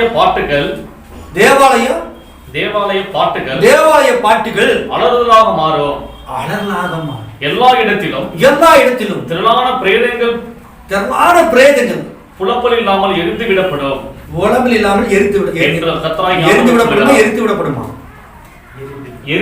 எரிந்து விடப்படும் என்று கர்த்தராகிய ஆண்டவர். நேற்றைய தினத்திலே தொலைக்காட்சியில் ஒரு செய்தி, கோயம்புத்தூர்ல இருக்கிற பெரியார் பிணவரைகள் எல்லாம் நிரம்பி விட்டது. வெளியே ஒரு சிமெண்ட் சீட்டு போட்டு கொட்டகம் போட்டுருக்கான், அதுல பிணங்களை போட்டுக்கிறாங்க. அந்த பிணங்களை கையாளுறவங்க கூட அதை அசட்டையா தூக்கி போட்டுருக்கிறான் அப்படின்னு சொல்லி ஒரு தொலைக்காட்சியில செய்திகள் வந்தது. பிணங்கள் எல்லாம் எரிஞ்சு கிடக்குது. அடக்கம் பண்றதுக்கு இடம் இல்லாம தவிக்கிறாங்க. டெல்லியில பார்த்தோம் புகைப்படங்கள், ஒரு மயானத்துல அத்தனை பிரேதங்கள் ஆடுகளை போல, நாய்களை போல, கோழிகளை போல எரிஞ்சிட்டு இருக்கிறத நம்ம பார்த்தோம். எவ்வளவு ஒரு பயங்கரமான காட்சி பாருங்க. யோசனை பாருங்க, வசனங்கள் சொல்லுது பிணங்கள் எரிந்து விடப்படும். ஐயோ எங்க வீட்டுக்குள்ள கொண்டு வந்துட வேண்டாம், உங்க முன்ன பெத்த புருஷன் ஐயோ வேண்டாம், பிணங்கள் எரிந்து விடப்படும். தேவாலயத்துடைய ஆராதனை பாட்டுகள்லாம் ஒழிஞ்சிருயா. எத்தனை ஸ்தாபனத்தில் இருக்கிறாங்க எல்லாம் தேவாலயம் கட்டிக்கிட்டு ஆடிட்டு பாடிட்டு ஆட்டம் போட்டுக்கிட்டு குத்தாட்டம் போட்டுக்கிட்டு மயிலாட்டம் போட்டுக்கிட்டு கிறிஸ்துவங்க பேர்ல வெக்கக்கேடான பாட்டு எல்லாம் பாடிக்கிட்டு டப்பாங்குட்டு தேசத்துல ஆட்டம் எல்லாம் பாடிட்டு இருந்தியோ அதெல்லாம் என்ன செஞ்சிருச்சு இப்போ லாக்டவுன். அடுத்தது வாசிங்க, அதுலயே 8வது வசனம் வாசிங்க. 8ஆம் அதிகாரம் 8வது வசனம். இது நிமித்தம் தேசம் அதிரவும் அதன் குடிகள் எல்லாம் துக்கிக்கும் எங்கும் நதிகளாய் புரண்டோடவும் எகிப்தின் ஆற்று வெள்ளத்தை போல் அடித்து பெரு வெள்ளமாகவும் வேண்டாமோ. தேசம் நடுங்கி கிடக்குது. ஒருத்தன் மந்திரியா இருந்தாலும் மாஸ்க் போட்டுக்கிட்டு சானிடைசர் அடிச்சுக்கிட்டு கார் டிரைவர் கூட கிளீனா இருக்கணும்னு பயந்துட்டு தான் உட்காந்துருவாங்க. அவனுக்கு முன்னாடி பின்னாடி துப்பாக்கி போயிட்டு போலீஸ் முன்னாடி பின்னாடி எல்லாம் வராங்க, அவர்களும் பயந்துட்டு தான் வராங்க. கண்ணுக்கு தெரியாத கிருமி ஆட்டம் காட்டு. தேசங்கள் நடுங்கி கிடக்குது பாருங்க. ஏசாயா 2ஆம் அதிகாரம் 11வது வசனத்தை எடுத்து வாசிங்க. ஏசாயா 2:11.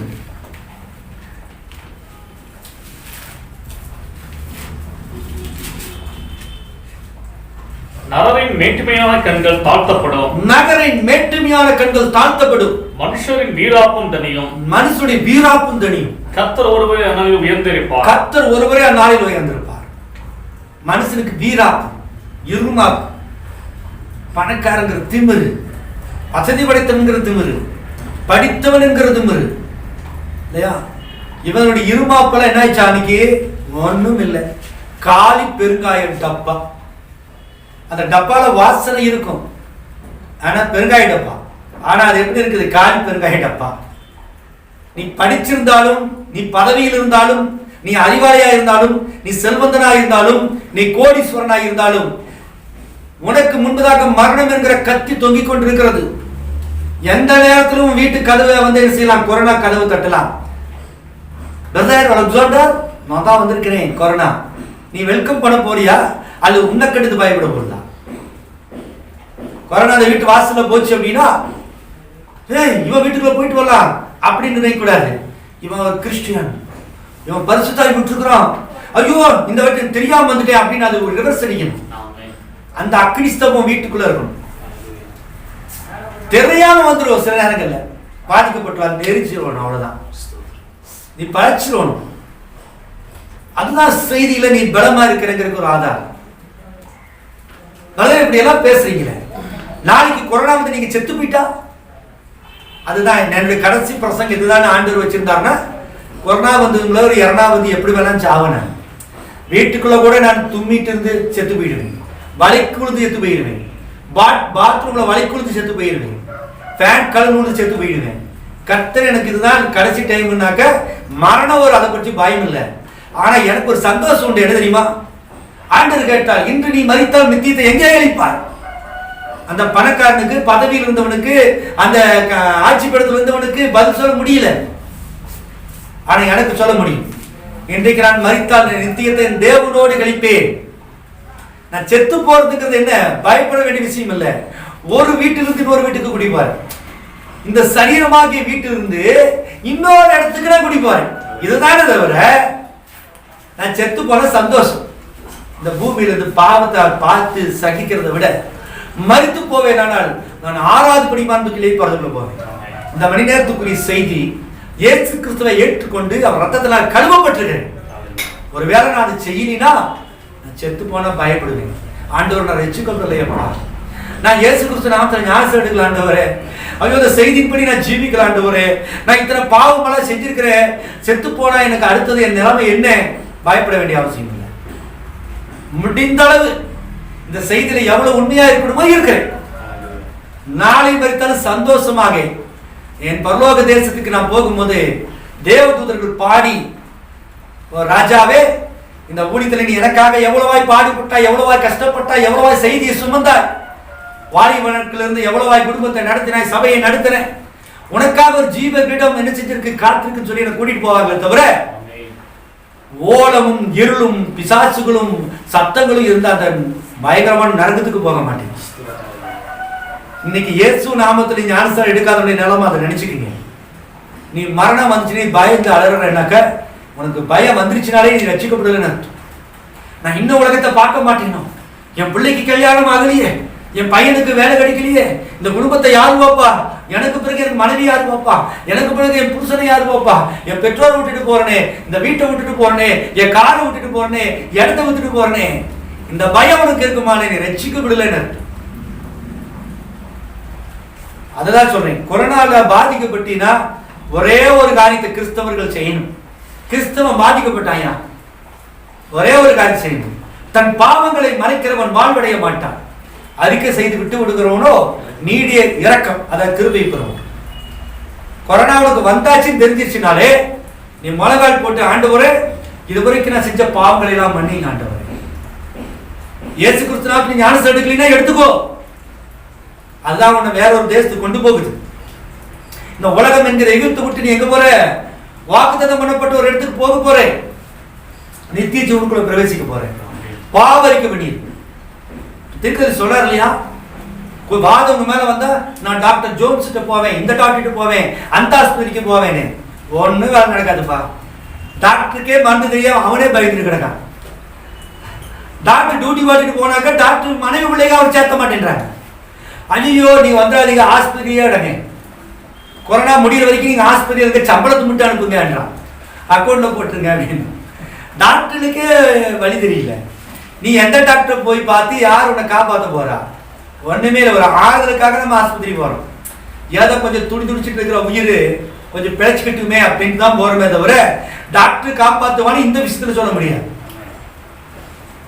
வேற காய்ச்சல், இருமல், வயிற்று வலி, தொண்டை வலி, ஆபரேஷன், பிரசவம் டாக்டர் பார்க்கலாம்.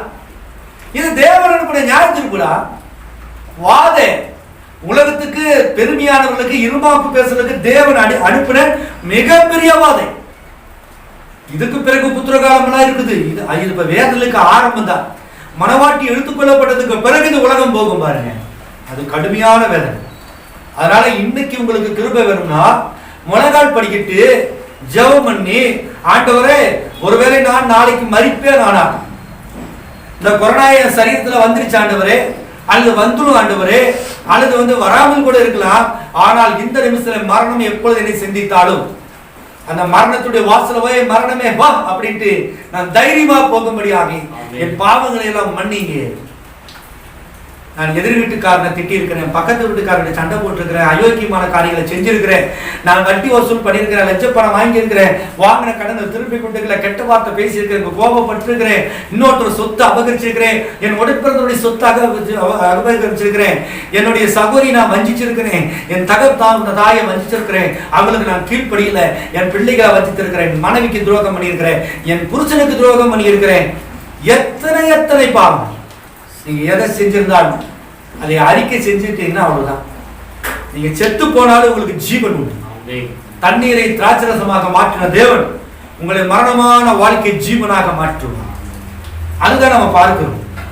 முதன் முறையாக இந்த எகிப்து தேசம் முதன் முதலாக நியாயப்பிரமாணம் கொடுக்கப்பட்ட போது எத்தனை பேர் செத்து போனாங்க தெரியுமா உங்களுக்கு? நியாயப்பிரமாணம் பூமிக்கு வந்துச்சு, எத்தனை பேர் செத்து போனாங்க? வாசிங்க யாத்திராமத்து புஸ்தகம் 32ஆம் அதிகாரம் 28, 28, 26, 28 வாசிங்க. பாளையத்தின் வாசலில் நின்று கர்த்தருடைய பட்சத்தில் இருக்கிறவர்கள் யார், அவர்கள் இவ்விடத்தில் சேரக்கடவர்கள் என்றார். பாளையத்தின் வாசலில் இருந்து கர்த்தருடைய பட்சத்தில் இருக்கிறவா அவரிடத்தில் சேரக்கடவர்கள் என்றார். அப்பொழுது லேவியின் புத்திரர் எல்லாரும் அவரிடத்தில் கூடி வந்தார்கள். அப்பொழுது லேவியின் புத்திரர் எல்லாரும் அவரிடத்தில் கூடி வந்தார்கள். அவன் அவர்களை நோக்கி உங்களில் ஒவ்வொருவனும் பட்டயத்தை தன் அறையிலே கட்டிக்கொண்டு, அந்த 38வது மட்டும் வாசிங்க. 32 மட்டும் 8, 26ல இருந்து 28 வரைக்கும் 32ஆம் அதிகாரம் 28வது வசனத்தை வாசிங்க. அந்த நம்பர்ஸ் மட்டும் வாசிங்க. லேவியின் புத்திரர் மோசே சொன்னபடியே செய்தார்கள். மோசே சொன்னபடியே செய்தார்கள். அந்நாளில் ஜனங்கள் ஏறக்குறைய 3000 பேர் விழுந்தார்கள். 3000 பேர் விழுந்தார்கள். நியாயப்பிரமாணம் பூமிக்கு வரும்போது எத்தனை பேர் செத்து போனா? 3000 பேர் செத்து போனா. சரி, ஆண்டவராக இயேசு கிறிஸ்து பூமியில வந்து நியாயப்பிரமாணத்தை சிலுவையில பிடிச்சார். சிலுவைதான் நியாயப்பிரமாணத்துக்கு கிருபையின் பிரமாணத்துக்கு நடந்த யுத்தங்கள். நியாயப்பிரமாணம் கேட்டது, மனுஷன் பாவம் செய்துச்சான், அந்த பாவத்துக்கு பரிகாரி தான் நான். இதோ இந்த நேசிக்கிற ஜனங்கள் கண்களால் இச்சை பார்த்தார்கள், அதுக்கு பதிலாக என் கண்ணில் நீ விஷம்புள்ளை ஏத்தினியே. இவர்கள் விபச்சாரம் செய்து இச்சையான காரியங்கள் நடப்பித்தார்கள், அதற்கு ஈடுகட்டதான் சரீரத்தில் சாட்டையால் அடித்தையே. என்னுடைய பாவம் செய்ய என்னுடைய கால்கள் விரைந்தோடின, அந்த காலுக்கு பதிலாக தான் என் காலில் ஆணி அடிச்சே. என்னுடைய கரங்கள் பாவம் செய்தது, அதுக்கு தான் என்னுடைய கரங்கள்ல ஆணி அடிச்சே. இருதயத்துல தப்பு செஞ்சாங்க, தீ குத்துனியா இருதயத்துல. யுத்த நியாயப்பிரமாணமும் கிருபையின் பிரமாணமும் சிலுவையில யுத்தம் செய்தது, நியாயப்பிரமாணம் தோல்வி அடைந்தது. கிருபையின் பிரமாணம் வென்றது, அவர் உயிர்த்தெழுந்தார். மோசே நியாயப்பிரமாணத்தை கொண்டு வரும்போது கடைசி காட்சி, எகிப்துடைய கடைசி காட்சி என்ன தெரியுமா? யாத்திராகமம் 12ஆம் அதிகாரம் சொல்லுது, அதை வாசிச்சிருங்க. யாத்திராகமம் 12ஆம் அதிகாரம் 29-30 எடுத்து வாசிங்க. நடுராத்திரியிலே சிங்காசனத்தின் மேல் வீற்றிருக்கும் பார்வோனுடைய தலைப்பிள்ளைகள் முதல் பார்வோனுடைய தலைப்பிள்ளை முதல் காவல் கிடங்கிருக்கும் சிறைப்பட்டவர்களின் தலைப்பிள்ளை வரைக்கும், காவல் கிடங்கில் இருக்கிற கடைசி பிள்ளை வரைக்கும், எகிப்து தேசத்தில் இருந்த முதல் பேரனைத்தையும் ஜீவன்களின் தலையீற்றனைத்தையும் மிருக ஜீவனுடைய தலையீற்றனைத்தையும் கர்த்தர் அழித்தார். அவங்க பார்த்த போது என்னாச்சு? எல்லாம் பிணங்களா கிடந்துச்சு. மோசனுடைய கடைசி காரியம், எகிப்துடைய கடைசி காட்சி, மரணம், எல்லாமே செத்து போச்சு. புதிய ஏற்பாட்டில் கிருபை வந்த போது கடைசி காட்சி என்ன தெரியுமா? ரோமர் 6ஆம் அதிகாரம் 23வது வசனம், 11ஆம் அதிகாரம், ரோமர் 11ஆம் அதிகாரம் 41-44 வரை வாசிங்க.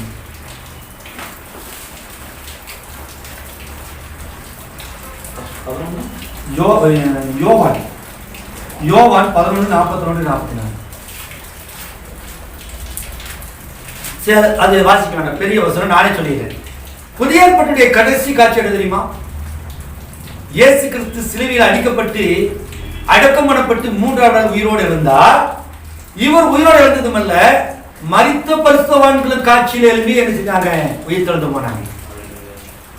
முதலாம் யாத்திரையிலே நியாயப்பிரமாணம் பூமிக்கு வந்த போது எங்கோ பிணங்கள் கிடந்துச்சு. நியாயப்பிரமாணம் பூமிக்கு கொடுக்கப்பட்ட போது மோசேயின் காலத்துல 3000 பேர் மரித்து போனார்கள் என்று பார்க்கிறோம். ஆனால் புதிய ஏற்பாட்டில் இயேசு கிறிஸ்து மரித்த போது அவர் உயிரோடு எழுந்திருச்சார். பழைய ஏற்பாட்டுடைய கடைசி காட்சி, புதிய ஏற்பாடு ஆரம்பிக்கும் போது உயிர்த்தெழுதலை கொண்டு வந்தாரு. புதிய ஏற்பாடு முடியும் போது கூட ரெசரக்ஷன் தான், எடுத்துக்கொள்ளப்படுதல், உயிர்த்தெழுதல். 7 வகையான உயிர்த்தெழுதல் குறிச்சோம். அந்த உயிர்த்தெழுதல் நம்ம பார்க்க முடியும். மரித்த மருத்துவர்கள் காட்சியில வந்தாங்க. அது மட்டுமல்ல, இந்த கிருபையானது பூமிக்கு இன்ட்ரோடியூஸ் பண்ணும்போது, அறிமுகப்படுத்தப்படும் போது பேதுரு தான் அறிமுகப்படுத்துறாரு. அந்த கிருபையை பெற்றுக்கொள்ள நாங்கள் என்ன செய்ய வேண்டும் என்று யூதர்களும் புறஜாதிகளும் கேட்டாங்க. 2ஆம் அதிகாரம் அப்போஸ்தலர் 2:38 சொல்லுகிறது, நீங்கள் ஒவ்வொருவரும் மனம் திரும்பி பாவம் மன்னிப்புக்கென்று இயேசு கிறிஸ்துவின் நாமத்தில் ஞானஸ்தானம் பெற்றுக் கொள்ளுங்கள். புரியுதுங்களா? அப்ப என்ன செய்வீங்க? ஜீவனை பெற்றுக் கொள்வீங்க. அப்புறம் என்னாச்சு? 41வது வசனத்தை வாசிங்க. அவருடைய வார்த்தையை சந்தோஷமா ஏற்றுக்கொண்டவர்கள், அவர் வார்த்தையை சந்தோஷமா ஏற்றுக்கொண்டவர்கள் ஞானஸ்நானம் பெற்றார்கள். ஞானஸ்நானம் பெற்றார்கள். அன்றைய தினம் ஏறக்குறைய 3000 பேர் சேர்த்துக் கொள்ளப்பட்டார்கள். ஏறக்குறைய 3000 பேர் சேர்த்துக் கொள்ளப்பட்டார்கள். நியாயப்பிரமாணம் வந்தபோது 3000 பேர் செத்தாங்க. கிருபையின் பிரமாணம் வரும்போது 3000 பேர் என்ன செய்யப்பட்டாங்க? ரட்சிக்கப்பட்டாங்க. அது மட்டுமல்ல, லூக்கா 10ஆம் அதிகாரத்துல வாசிக்கிறோம். 30ஆம் அதிகாரம் 37வது வசனத்தை வாசிக்கிறோம். ஒருவன் என்ன செய்யறான்? சமாரியாவில் இருந்து ஒருவன் புறப்பட்டு வருகிறான். வழிபோக்கன் சமாரியாவுக்கு செல்கிற வழியில காயம்பட்டு அந்த சமாரியாவுக்கு போற அந்த வழியானது கள்ளர்களால் இருக்கிற வழி. அந்த வழியில போகும்போது கொள்ளையர்கள் அந்த இடத்துல இருப்பாங்க. இவன் வந்து என்ன செய்யறான்? இந்த சகோதரன் போறான், ஒரு மனிதன் புறப்பட்டு போறான், வழிபோக்கன். அவனை அடிச்சு காயப்படுத்தி கொள்ளையடிச்சுட்டு போகிறான். இப்ப அங்க நியாயப்பிரமாணம் வருது. ஆசரிப்பு கூடாரத்துல போய் பிரமாணத்தை பேசுறவே பலியை செலுத்துகிற ஆசாரியன் முதலாவது வருகிறான். அவனை பார்த்துட்டு பார்க்காத மாதிரி போயிடறான். அதற்கு பின்பு யார் வரா? லேவி வருகிறான். அவனா காயப்பட்டவனை பார்த்துட்டு பார்க்காம போயிடறான். நியாயப்பிரமாணம் என்ன செஞ்சிருச்சு? வழியில கடந்தவனை பார்த்துட்டு பார்க்காம போயிடுச்சு. காயப்பட்டவனுக்கு எந்த விதமான உதவி செய்யாததான் நியாயப்பிரமாணம். ஆனா கிருபையின் பிரமாணம் வருது. அவன் சமாரியன். காயம்பட்டவனை தூக்கி அவனுக்கு திராட்சரசமும் எண்ணெயும் வார்த்து காயங்களை ஆற்றி ஒரு விடுதியில விட்டு 2 வெள்ளி காசுகளை கொடுத்துட்டு திரும்ப வரும்போது, நான் மறுபடியும் ஏதாவது வேணும்னா தரேன், திரும்ப வந்து நான் பார்க்கிறேன்னு வேணும். இவன் தான் சமாரியன். நியாயப்பிரமாணமானது ஆசாரியன் லேவியின் அடையாளமா இருந்தா, நியாயப்பிரமாணம் காயம்பட்டவனை ஒண்ணுமே பண்ணல. ஆனா சமாரியன் கிருபையின் பிரமாணத்துக்கு அடையாளமாக இருந்தால், அவன் தாழ்த்தப்பட்டவன், சமாரியர் தாழ்த்தப்பட்ட என்று அழைக்கப்பட்டாலும் அவன் கிருபையின் பிரமாணத்துடையவனாக இருந்தான். காயப்பட்டவனை பார்த்து தூக்குனான். ஆண்டவராகிய இயேசு கிறிஸ்து ஒரு நல்ல சமாரியனாக இருந்தார். நியாயப்பிரமாணம் நம்மளை ரட்சிக்கல, கிருபையின் பிரமாணம் வந்துச்சு. வந்த உடனே காயப்பட்ட நமக்கு ரத்தத்தையே நமக்கு என்ன செஞ்சாரு? மருந்தாக கொடுத்தார். இயேசு கிறிஸ்துவின் ரத்தம் சகல பாவங்களை நீக்கி நம்மை சுத்திகரிக்குமானால், நம்முடைய வியாதியில எல்லாவற்றையும் சுத்திகரிக்கப்பட்டதாக இருக்கு. கொரோனா வந்தாலும் இயேசுவின் ரத்தம் தலைக்கு மேல ஒரு சொட்டு விழுந்தா போதும், அவ்வளவுதான். அதுக்கு நோ மெடிசன், அதுக்கு மருந்தே கிடையாது. இயேசுவின் ரத்தம் தான். அடுத்து திராட்சரசம் வாக்குறான். வெளிப்பாடு உள்ள செய்தி மனவாட்டிக்கு மட்டும்தான். காயப்பட்டது யாரு? மனவாட்டி. நம்ம காயப்பட்டு கடந்தோம். நியாயப்பிரமாணம் போயிடுச்சு. கிருபையின் பிரமாண சமாரியன் வந்தா. விசேஷமா இந்த பலமுள்ள தூதனாக இந்த கடைசி நாட்களில் வந்த போது இந்த சமாரியின் மூலமாக இந்த காலத்துக்குரிய செய்தி கொடுக்கப்பட்டுச்சு. திராட்சரசம் 2 வெள்ளி காசு கொடுத்தார். இந்த ஒண்ணு வந்து உரைக்கப்பட்ட வார்த்தை, இன்னொன்னு எழுதப்பட்ட வார்த்தை, ஒன்னு பைபிள், இன்னொன்னு செய்தி. விடுதியில சேர்த்தார். கடைசி கால செய்தி சபை என்கிற விடுதியில சேர்த்தார். அது ஒரு விடுதி தான். மறுபடியும் நம்ம வந்துட போறோம். சபை உங்களை ரசிக்கார். இந்த கடைசி கால செய்தி சபையில் இருக்கிறதுனால நீங்க மனவாட்டியல். செய்தியில நீங்க இருந்தாலும் செய்தி உங்களுக்கு இருந்தாலும் மனவாட்டி.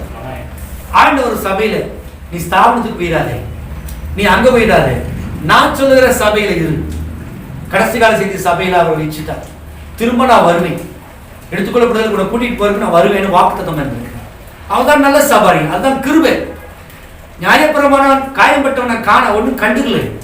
ஆனா கிருபையின் பிரமாணம் வந்த போது இந்த காயம்பட்டவனை ஆற்றி தேற்றி அரவணைத்து நல்ல சமாரியன் இயேசு நம்மை தேடி வந்தாரே அப்படின்னு பாடும்படியாக செய்தார். இதுதான் கிருபை. கிருபைக்கு நீளம் அகலம் உயரம் எதுவும் கிடையாது. எதிர்காலத்துக்குரிய வாக்குத்தத்தத்தை கூட அது கொடுச்சு. நான் பிதாவின் வீட்டில் அநேக வாசஸ்தலங்கள் உண்டு, அப்படி இல்லாத இருந்தாலும் உங்களுக்கு நான் சொல்லிடுறேன். நான் போயிட்டு திரும்ப வருவேன் அப்படின்னா அதுதான் வாக்குத்தத்தம். திரும்ப அவர் வரப்போறார். ஏதோ சேர்த்துட்டு போயிட்டாரு, அவர் கடமை பிடிச்சது இல்லை, மறுபடியும் நம்மளை வந்து பார்த்து அழைத்து கொண்டு போவார்கள். அதுதான் கிருபை. பழைய ஏற்பாடு என்ன சொல்லிச்சு? தேடு அல்லது ரட்சி என்று சொல்லிச்சு. வாசிங்க லூக்கா 19ஆம் அதிகாரம் 10வது வசனம். பழைய ஏற்பாடு என்ன சொல்லிச்சு? நீ கர்த்தரை கண்டடையத்தக்க சமயத்திலே தேடுன்னு சொல்லிச்சு. எழுந்து போனதை தேடவும். ஆனா புதிய நிலைமையில பழைய ஏற்பாடு கர்த்தரை கண்டடையத்தக்க சமயத்துல தேடு. நம்ம தான் அதற்கு போய் தேடும் நியாயப்பிரமாணத்தின் காலத்துல. ஆனா புதிய ஏற்பாடு கிருபை வரும்போது அது என்ன சொல்லிச்சு தெரியுமா? வாசிங்க லூக்கா 19:10 வாசிங்க. எழுந்து போனதை தேடவும், இழந்து போனதை தேடவும், ரட்சிக்கவுமே மனுஷகுமாரன் வந்திருக்கிறார். புதிய கிருபையின் பிரமாணம் வரும்போது அது நம்ம ஆண்டவர் நம்ம தேடி வர. நியாய பிரமாணத்துல நம்ம தான் அவரை தேடி போகணும். கிருபையின் பிரமாணத்துல அவர் நம்மை தேடி வருகிறார். எவ்வளவு பெரிய மகத்தான கிருபை. நம்ம யாரு பிரதர்? நம்ம யாரு சிஸ்டர்? தூசியின் குப்பை துடைத்து போடப்பட்ட கண்டைகள், மனுஷரால் வெறுக்கப்படக்கூடிய யார், எந்த மதிப்பு மரியாதை இல்லாதவர், தேவனுக்கு முன்பதாக வெந்ததை தின்னு விதிவந்தா சாகர மனிதர்கள், வாயில போட்டு கீழே மலங்கழிக்கிற நரஜென்மங்கள். நம்மையும் தேவன் ஒரு பெரிய பொருட்டா நினைச்சு நம்மை தேடி வந்தார். லேவியராகமம் 18:5 சொல்லுகிறது. வாசிங்க. ஆகையால் என் கட்டளைகளையும் என் நியாயங்களையும் கைக்கொள்ள கடவீர்கள். என் நியாயங்களை கைக்கொள்ள கடவீர்கள். அவைகளின்படி செய்கிறவன் எவனோ, அவர்களின்படி செய்கிறவன் எவனோ அவைகளால் பிழைப்பான். நான் கர்த்தர். நியாயப்பிரமாணத்தை நீ செஞ்சினா பிழைப்ப. அது கடுமையான டாக்டரின்ஸ். இப்படி செஞ்சினா பிழைப்ப, நீ செத்து போவடா அப்படின்ட்டார். கல்லால் அடிச்சு கொள்ளணும் நியாயப்பிரமாணம் சொல்லிச்சு. ஆனா புதிய ஏற்பாட்டில் இயேசு என்ன தெரியுமா சொன்னாரு? எல்லாம் முடிந்தது. மனவாட்டியை நான் எந்த எதிர்பார்க்கிறோ அது இயேசுவில் நிறைவேற்றி விட்டேன். ஒரே ஒரு காரியம், இது முன்னாலுமே எனக்காக ஒரு அடிக்கப்பட்டார், மறுக்கப்பட்டார், நான் இருக்க வேண்டிய இடத்துல அவர் இருந்தாரே என்று எவள் நினைக்கிறாளோ அவதான் மனவாட்டி. அந்த அதுக்கு அவர்களுக்கு தான் அந்த கிருபை வந்து உரிமையாகும். அதுதான் எல்லாம் முடிந்தது. அதே மாதிரி யாத்திராகமம் 3ஆம் அதிகாரம் 3ல இருந்து 5 வரைக்கும் வாசிங்க. அப்பொழுது மோசே இந்த முட்செடி வெந்து போகாதிருக்கிறது என்ன? இந்த முட்செடி வெந்து போகாதிருக்கிறது என்ன? நான் கிட்ட போய் இந்த அற்புத காட்சியை பார்ப்பேன் என்றான். கிட்ட போய் இந்த அற்புத காட்சியை பார்ப்பேன் என்றான். அவன் பார்க்கும்படி கிட்ட வருகிறதை கண்டபோது முச்செடியின் நடுவில் இருந்த தேவன் அவனை நோக்கி, முச்செடியின் நடுவில் இருக்கிற தேவன் அவரை நோக்கி, மோசே மோசே என்று கூப்பிட்டான். ஓ மோசே மோசே என்று கூப்பிட்டான். அவன் இதோ அடியேன் என்றான். இதோ அடியேன் என்றான். அப்பொழுது அவர் இங்கே கிட்டி சேராயாக உன் காலில் இருக்கிற பாதரட்சை கழற்றி போடு, செருப்ப கழட்டுடா அப்படின்ட்டார். நீ இருக்கிற இடம் பரிசுத்த பூமி, பரிசுத்த பூமி, செருப்ப கழட்டு. நியாயப்பிரமாணம் சொல்லிச்சு செருப்ப கழட்டு அப்படின்னு. ஆனா கிருபையின் பிரமாணம் சொல்லிச்சு. இன்னொன்னு கூட வாசிச்சிருங்க. எபிரேயர் 3ஆம் அதிகாரம் 5வது வசனம் வாசிச்சிருங்க. எபிரேயர் 3ஆம் அதிகாரம் 5வது வசனம். சொல்லப்பட போகிற காரியங்களுக்கு சாட்சியாக மோசே பணிவிடைக்காரனாய் அவருடைய வீட்டில் எங்கும் உண்மையுள்ளவனாய் இருந்தான். மோசே வந்து அக்கினி ஸ்தம்பத்தை தரிசிக்க போனா, தேவனை பார்க்க போனா, செருப்ப கழுவிட்டு வா. அப்படி மட்டும் இல்ல, அவன் பணிவிடைக்காரன், சர்வன்ட், வேலைக்காரன். நியாயப்பிரமாண மனிதர்களை வேலைக்காரனாக வைத்திருந்தது. அவர் இருக்கிற இடத்துல செருப்பு போடக்கூடாதுன்னு சொல்லிச்சு. ஆனா கிருபை வந்ததுக்கு பிறகு லூக்கா 15ஆம் அதிகாரம் 22வது வசனத்தை சொல்றோம். ஒரு ஊதாரி பையன் கெட்டு போனவன் போயிட்டு திரும்ப தன் தகப்பனை பார்க்க வரும்போது அந்த தகப்பன் எழுதி சொல்றான். அந்த ஊதாரி பையனை பார்த்துட்டு அப்பொழுது தகப்பன் தன் ஊழியக்காரரை நோக்கி உயர்ந்த வஸ்திரத்தை கொண்டு வந்து இவனுக்கு உடுத்தி இவன் கைக்கு மோதிரத்தையும் கால்களுக்கு பாதரட்சிகளை போடுங்க, கொழுத்த கன்றை கொண்டு வந்து. நியாயப்பிரமாணம் சொல்லிச்சு செருப்ப கலட்டுன்னு சொல்லிச்சு. செருப்புனா என்ன? ஏதோ பேட்டா கடையில வாங்குற செருப்பு சுவலை நினைச்சிட்டாருங்க. அந்த நாட்கள்ல வசதி படித்தவன் பணக்காரன் உயர்ந்த ஜாதின்னு சொல்றவன் தான் செருப்பு போடுவான். தமிழ்நாட்டில் கூட நான் நிறைய பிரசங்கங்கள் உங்களுக்கு சொல்லியிருக்கேன். தமிழ்நாட்டில் கூட இந்தியாவில் கூட அந்த காலத்துல உயர்ந்த ஜாதின்னு சொல்லிக்கிறவன் எவனாவது வந்தானா, தாழ்ந்த ஜாதிக்கு எவன் அவனை சொல்றானோ அவன் வந்து செருப்பு போட்டுருந்தா காலை வெட்டிடுவான். காலை வெட்டானா அடிச்சு போடுவான். வெட்டானா என்ன அடிச்சு போடுவான். தோல்ல துண்டு போட்டுருந்தா துர துண்டு எடுக்க மாட்டீங்களோ அப்படின்னு அடிப்பான். பெண்கள், தாழ்த்தப்பட்ட இன பெண்கள் வந்து ஜாக்கெட் போடக்கூடாதுங்கிற கலாச்சாரம் தமிழ்நாட்டில் இந்தியாவில் இருந்துச்சு. புருஷன் செத்து போனது பிறகு நீ போய் அந்த நெருப்புல அவன் எரிகிற அந்த நெருப்புல சிதையில நீயோடு செத்துறவன் நல்லா இருந்துச்சு. மூட நம்பிக்கைகளால் வந்த தேசங்கள் இருந்தது. செருப்புனா காண்ட போற செருப்பு இல்ல. அன்னைக்கு அதுதான். அன்னைக்கு எதுக்கு செருப்பு போட்ட மோசே காலத்துல அவன் ராஜகுமாரன் தன்னை நினைச்சிட்டு இருந்தான். ஆண்டவர் சொன்னார் நியாயப்பிரமாணத்தை கொடுத்து, நீ ராஜகுமாரன் ஏன் பார்வையில நீ வேலை கேண்டா, செருப்பை காட்டிட்டு தான் வரணும், பரிசுத்த பூமி அப்படின்ட்டார். ஆனா புதிய ஏற்பாடு வரும்போது நம்மை வந்து அவர் என்ன சொல்றாருன்னா, நம்ம வேலைக்காரன் அவர் நினைக்கல, அவருடைய குமாரனா நினைக்கிறார். இவன் என் குமாரன், என்னை விட்டு போனார், ரொம்ப நாளைக்கு பிறகு வந்திருக்கிறான். அவனுக்கு குளிக்க தண்ணி கொடுத்து வஸ்திரம், புது வஸ்திரம் தரிச்சு, கைகளுக்கு மோதிரம் போட்டு, அவன் காலுக்கு செருப்புகளை போடுங்க, பாதரட்சைகளை போடுங்க. பழைய ஏற்பாடு நியாயப்பிரமான செருப்பை கலட்ட சொல்லிச்சு, கிருபையின் பிரமான செருப்பு போட சொல்லிச்சு. எதையெல்லாம் இழந்தாயோ, எந்த உரிமைகளையெல்லாம் இழந்தாயோ, என்னை அப்படியெல்லாம் என் பேரை சொல்லு, இயேசு நாமத்துல சொல்லு. அவன் எந்த ஜாதிக்காரனாக இருந்தாலும், அவன் எந்த உயர்ந்த ஜாதின்னு சொன்னாலும், அவன் கைகால் வராமல் இழுத்துட்டு கிடக்கும் போது அவன் எந்த தெய்வத்தை உடனாலும் நீ போய் இயேசு நாமத்தில் எழுந்து நடனம் நடம். அவன் பயப்படுவான், டே இவன் என்ன இந்த ஜாதி நினைச்சோன்னு இவ்வளவு அவன் தேவனி உனக்குள்ள இருக்கிறான்னு பயம் தண்டனிட்டு விடுவான். நம்முடைய பரிசுத்தமான வாழ்க்கை, நம்முடைய நீதி உள்ள வாழ்க்கை, இயேசு கிறிஸ்துவை வெளிப்படுத்துகிற வாழ்க்கை தான் உண்மையான பெரிய ஜாதி. பெரிய ஜாதிக்காரன் வந்தானா மற்ற எளிமையான ஜாதிக்காரன் வணங்குறான். என்ன அவன் தோற்றம், பேச்சு, பேக்ரவுண்டு. நம்முடைய பேக்ரவுண்ட் தெரியுமா? இயேசு கிறிஸ்து தான். கிறிஸ்தவன் என்கிற அந்த பேக்ரவுண்ட்ல நீங்க எங்க இருந்தாலும் உங்களை எவனும் என்ன செய்ய முடியாது, மேற்கொள்ள முடியாது. கிறிஸ்துவை பிரதிபலிக்கிற கண்ணாடிகளாக இருக்கணும். நீங்க வார்த்தை சொன்னது நடக்கணும். என்னை தொடுக்கிறவன் கண்ணின் மணியை தொடுக்கிறான் நான் சொல்றேன். நீங்க போய் கடப்பாரையும் கத்தி அடிச்சு சண்டைக்கு போக வேண்டியதில்லை. முழங்கால் படியிலிருந்து கண்ணீர் விட்டா போதும், உன்னை எதிர்க்கணும்னு எவன் நினைக்கிறானோ அவன் விழுந்துருவான். அதுதான் சத்தியம். அதுதான் இந்த மெசேஜ், செய்தி. செய்தியில் உண்மையா இருந்து பாருங்க. எவன் உங்களை எதிர்த்தானோ அவனா விழுந்துருவான். நான் என்னுடைய வாழ்க்கையில் என்னை கண்டு அனுப்புவேங்க. யாரெல்லாம் செய்தியின் அடிப்படையில் அவன் என்னை சந்திக்காம மாம்சத்திலையும் மற்ற காரியங்களை எதிர்த்தாலோ, எவர்களால் செய்தியும் குற்றப்படுத்தினார்களோ அவங்களை எல்லாம் விழுந்து போனது நான் பார்த்தேன். நிறைய பேர் செத்து போயிட்டாங்க, நிறைய பேர் காம்ப்ரமைஸ் ஆயிருக்கிறாங்க, மன்னிப்பு கேட்டிருக்கிறாங்க, மறுபடியும் நட்புறவுல இருக்கிறவங்க உண்டு. இதுதான் செய்தியில இருக்கணும். நியாயபுரமான அவரை துரத்தி விடுன்னு சொல்லிச்சு. கிருபையின் பிரமாணம் சொல்லி தெரியுமா?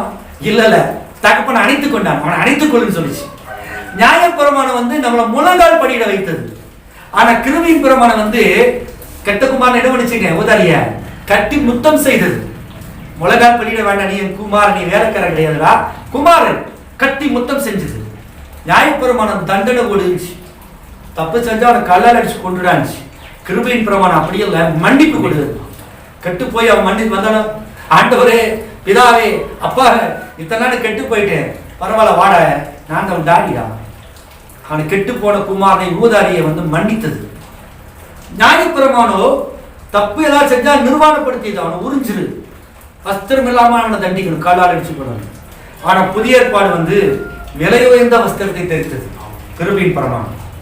நியாயப்பிரமாணம் கொள்ளுகிறது, ஆனா கிருபையின் பிரமாணம் செய்கிறது, உயிர்ப்பிக்கிறது. இல்லையா? பழைய பாட்டு நியாயப்பிரமாணம் வந்து நியாயப்பிரமாணத்தை கீழே இருக்கிறவங்க எல்லாம் வந்து ஆட்டை போய் பலி செலுத்தணும். ஒரு மனிதனுக்காக ஆடு பலி செலுத்தப்பட்டது. ஆனா புதிய ஏற்பாட்டுல நம்முடைய மெய்ப்பனாகிய இயேசு கிறிஸ்து வந்து அவரே பலியானார், ஆடு இல்ல, அவரே வந்து பலியானார். அதுதான் கிருபை. யோவான் 10ஆம் அதிகாரம் 14-15 வாசிங்க.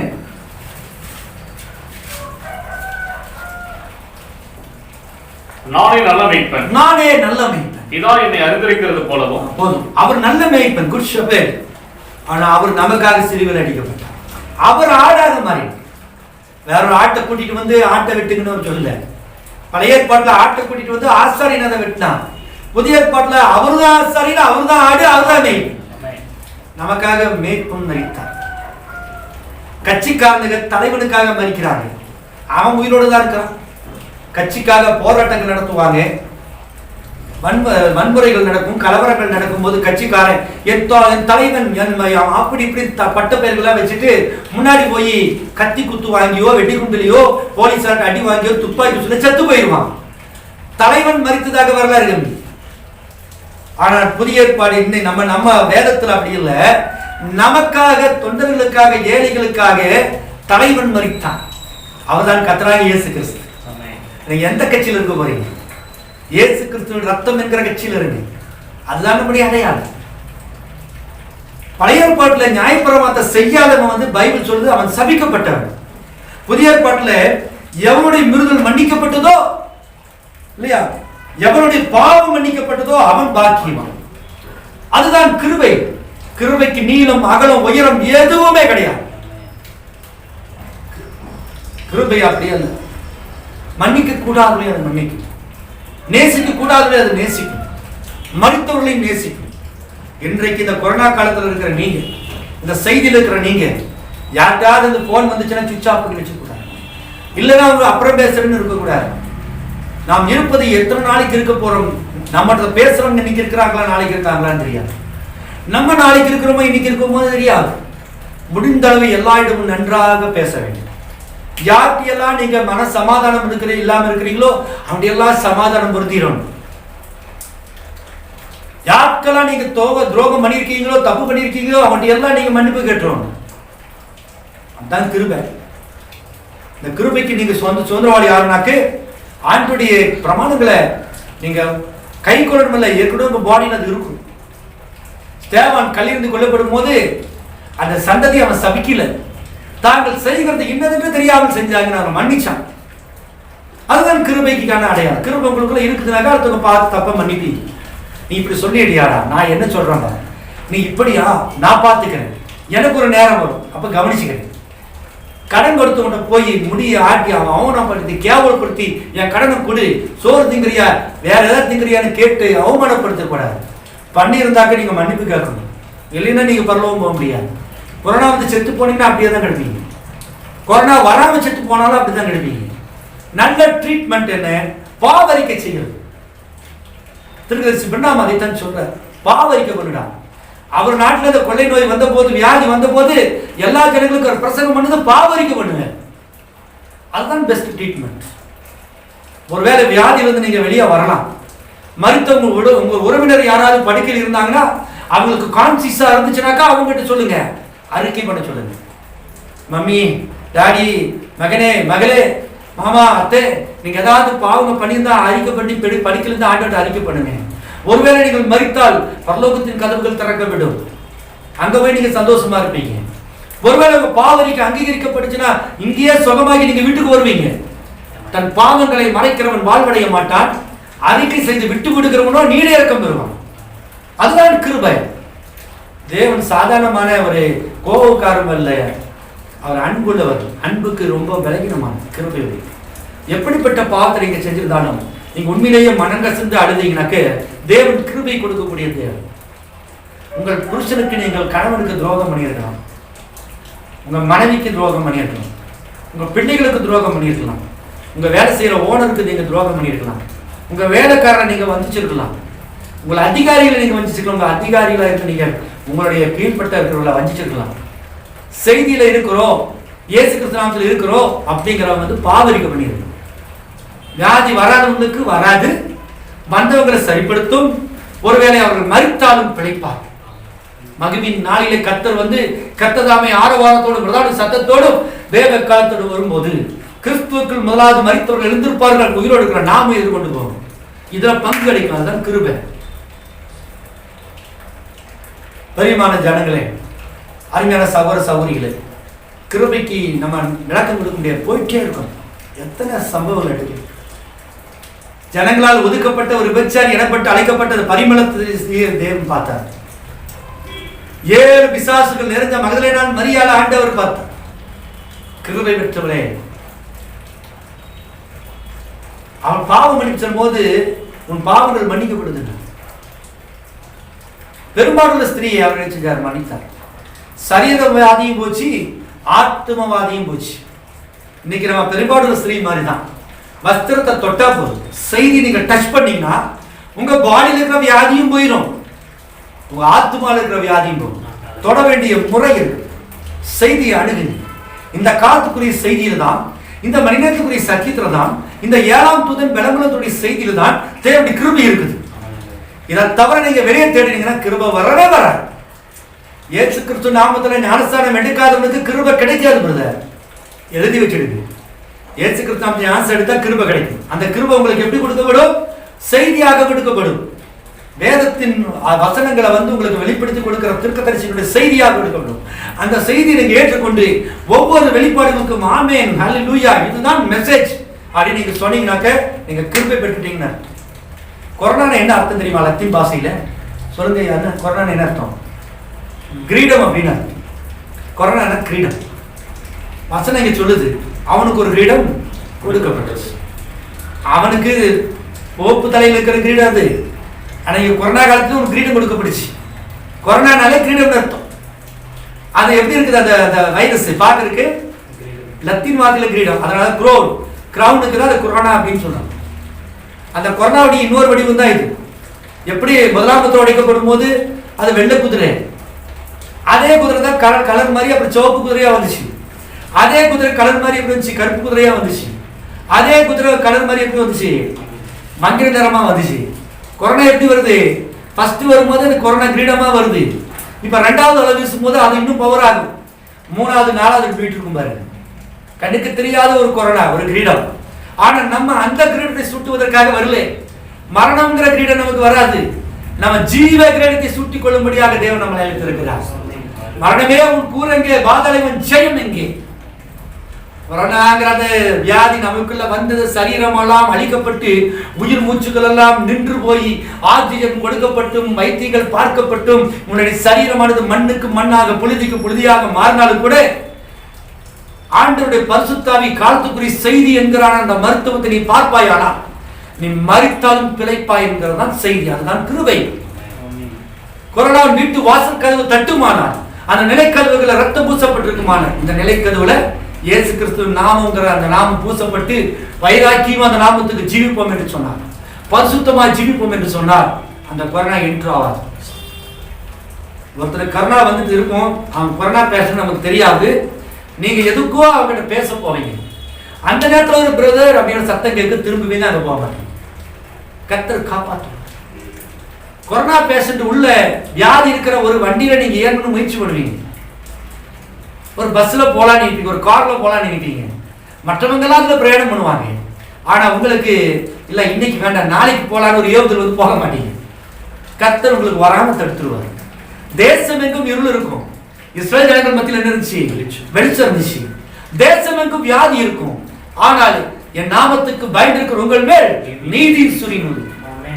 நீங்கள் கொரோனா லாக்டவுன் முடிஞ்சு வெளியே போகும்போது கொளுத்த கட்டுகளை போல வெளியே புறப்பட்டு கொளுத்த கண்டுகளை போல வளருவீர்கள். என் நாமத்துக்கு பயந்திருக்கிற உங்கள் மேல், அவருடைய நாமத்துக்கு பயந்திருக்கணும். அதுதான் கிருபை. நாம் ஜெபிப்போம்.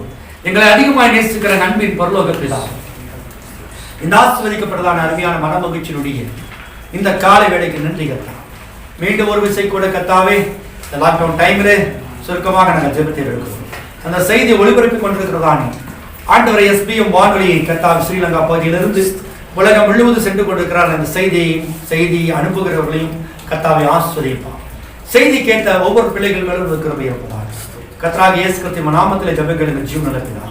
ஆமென்.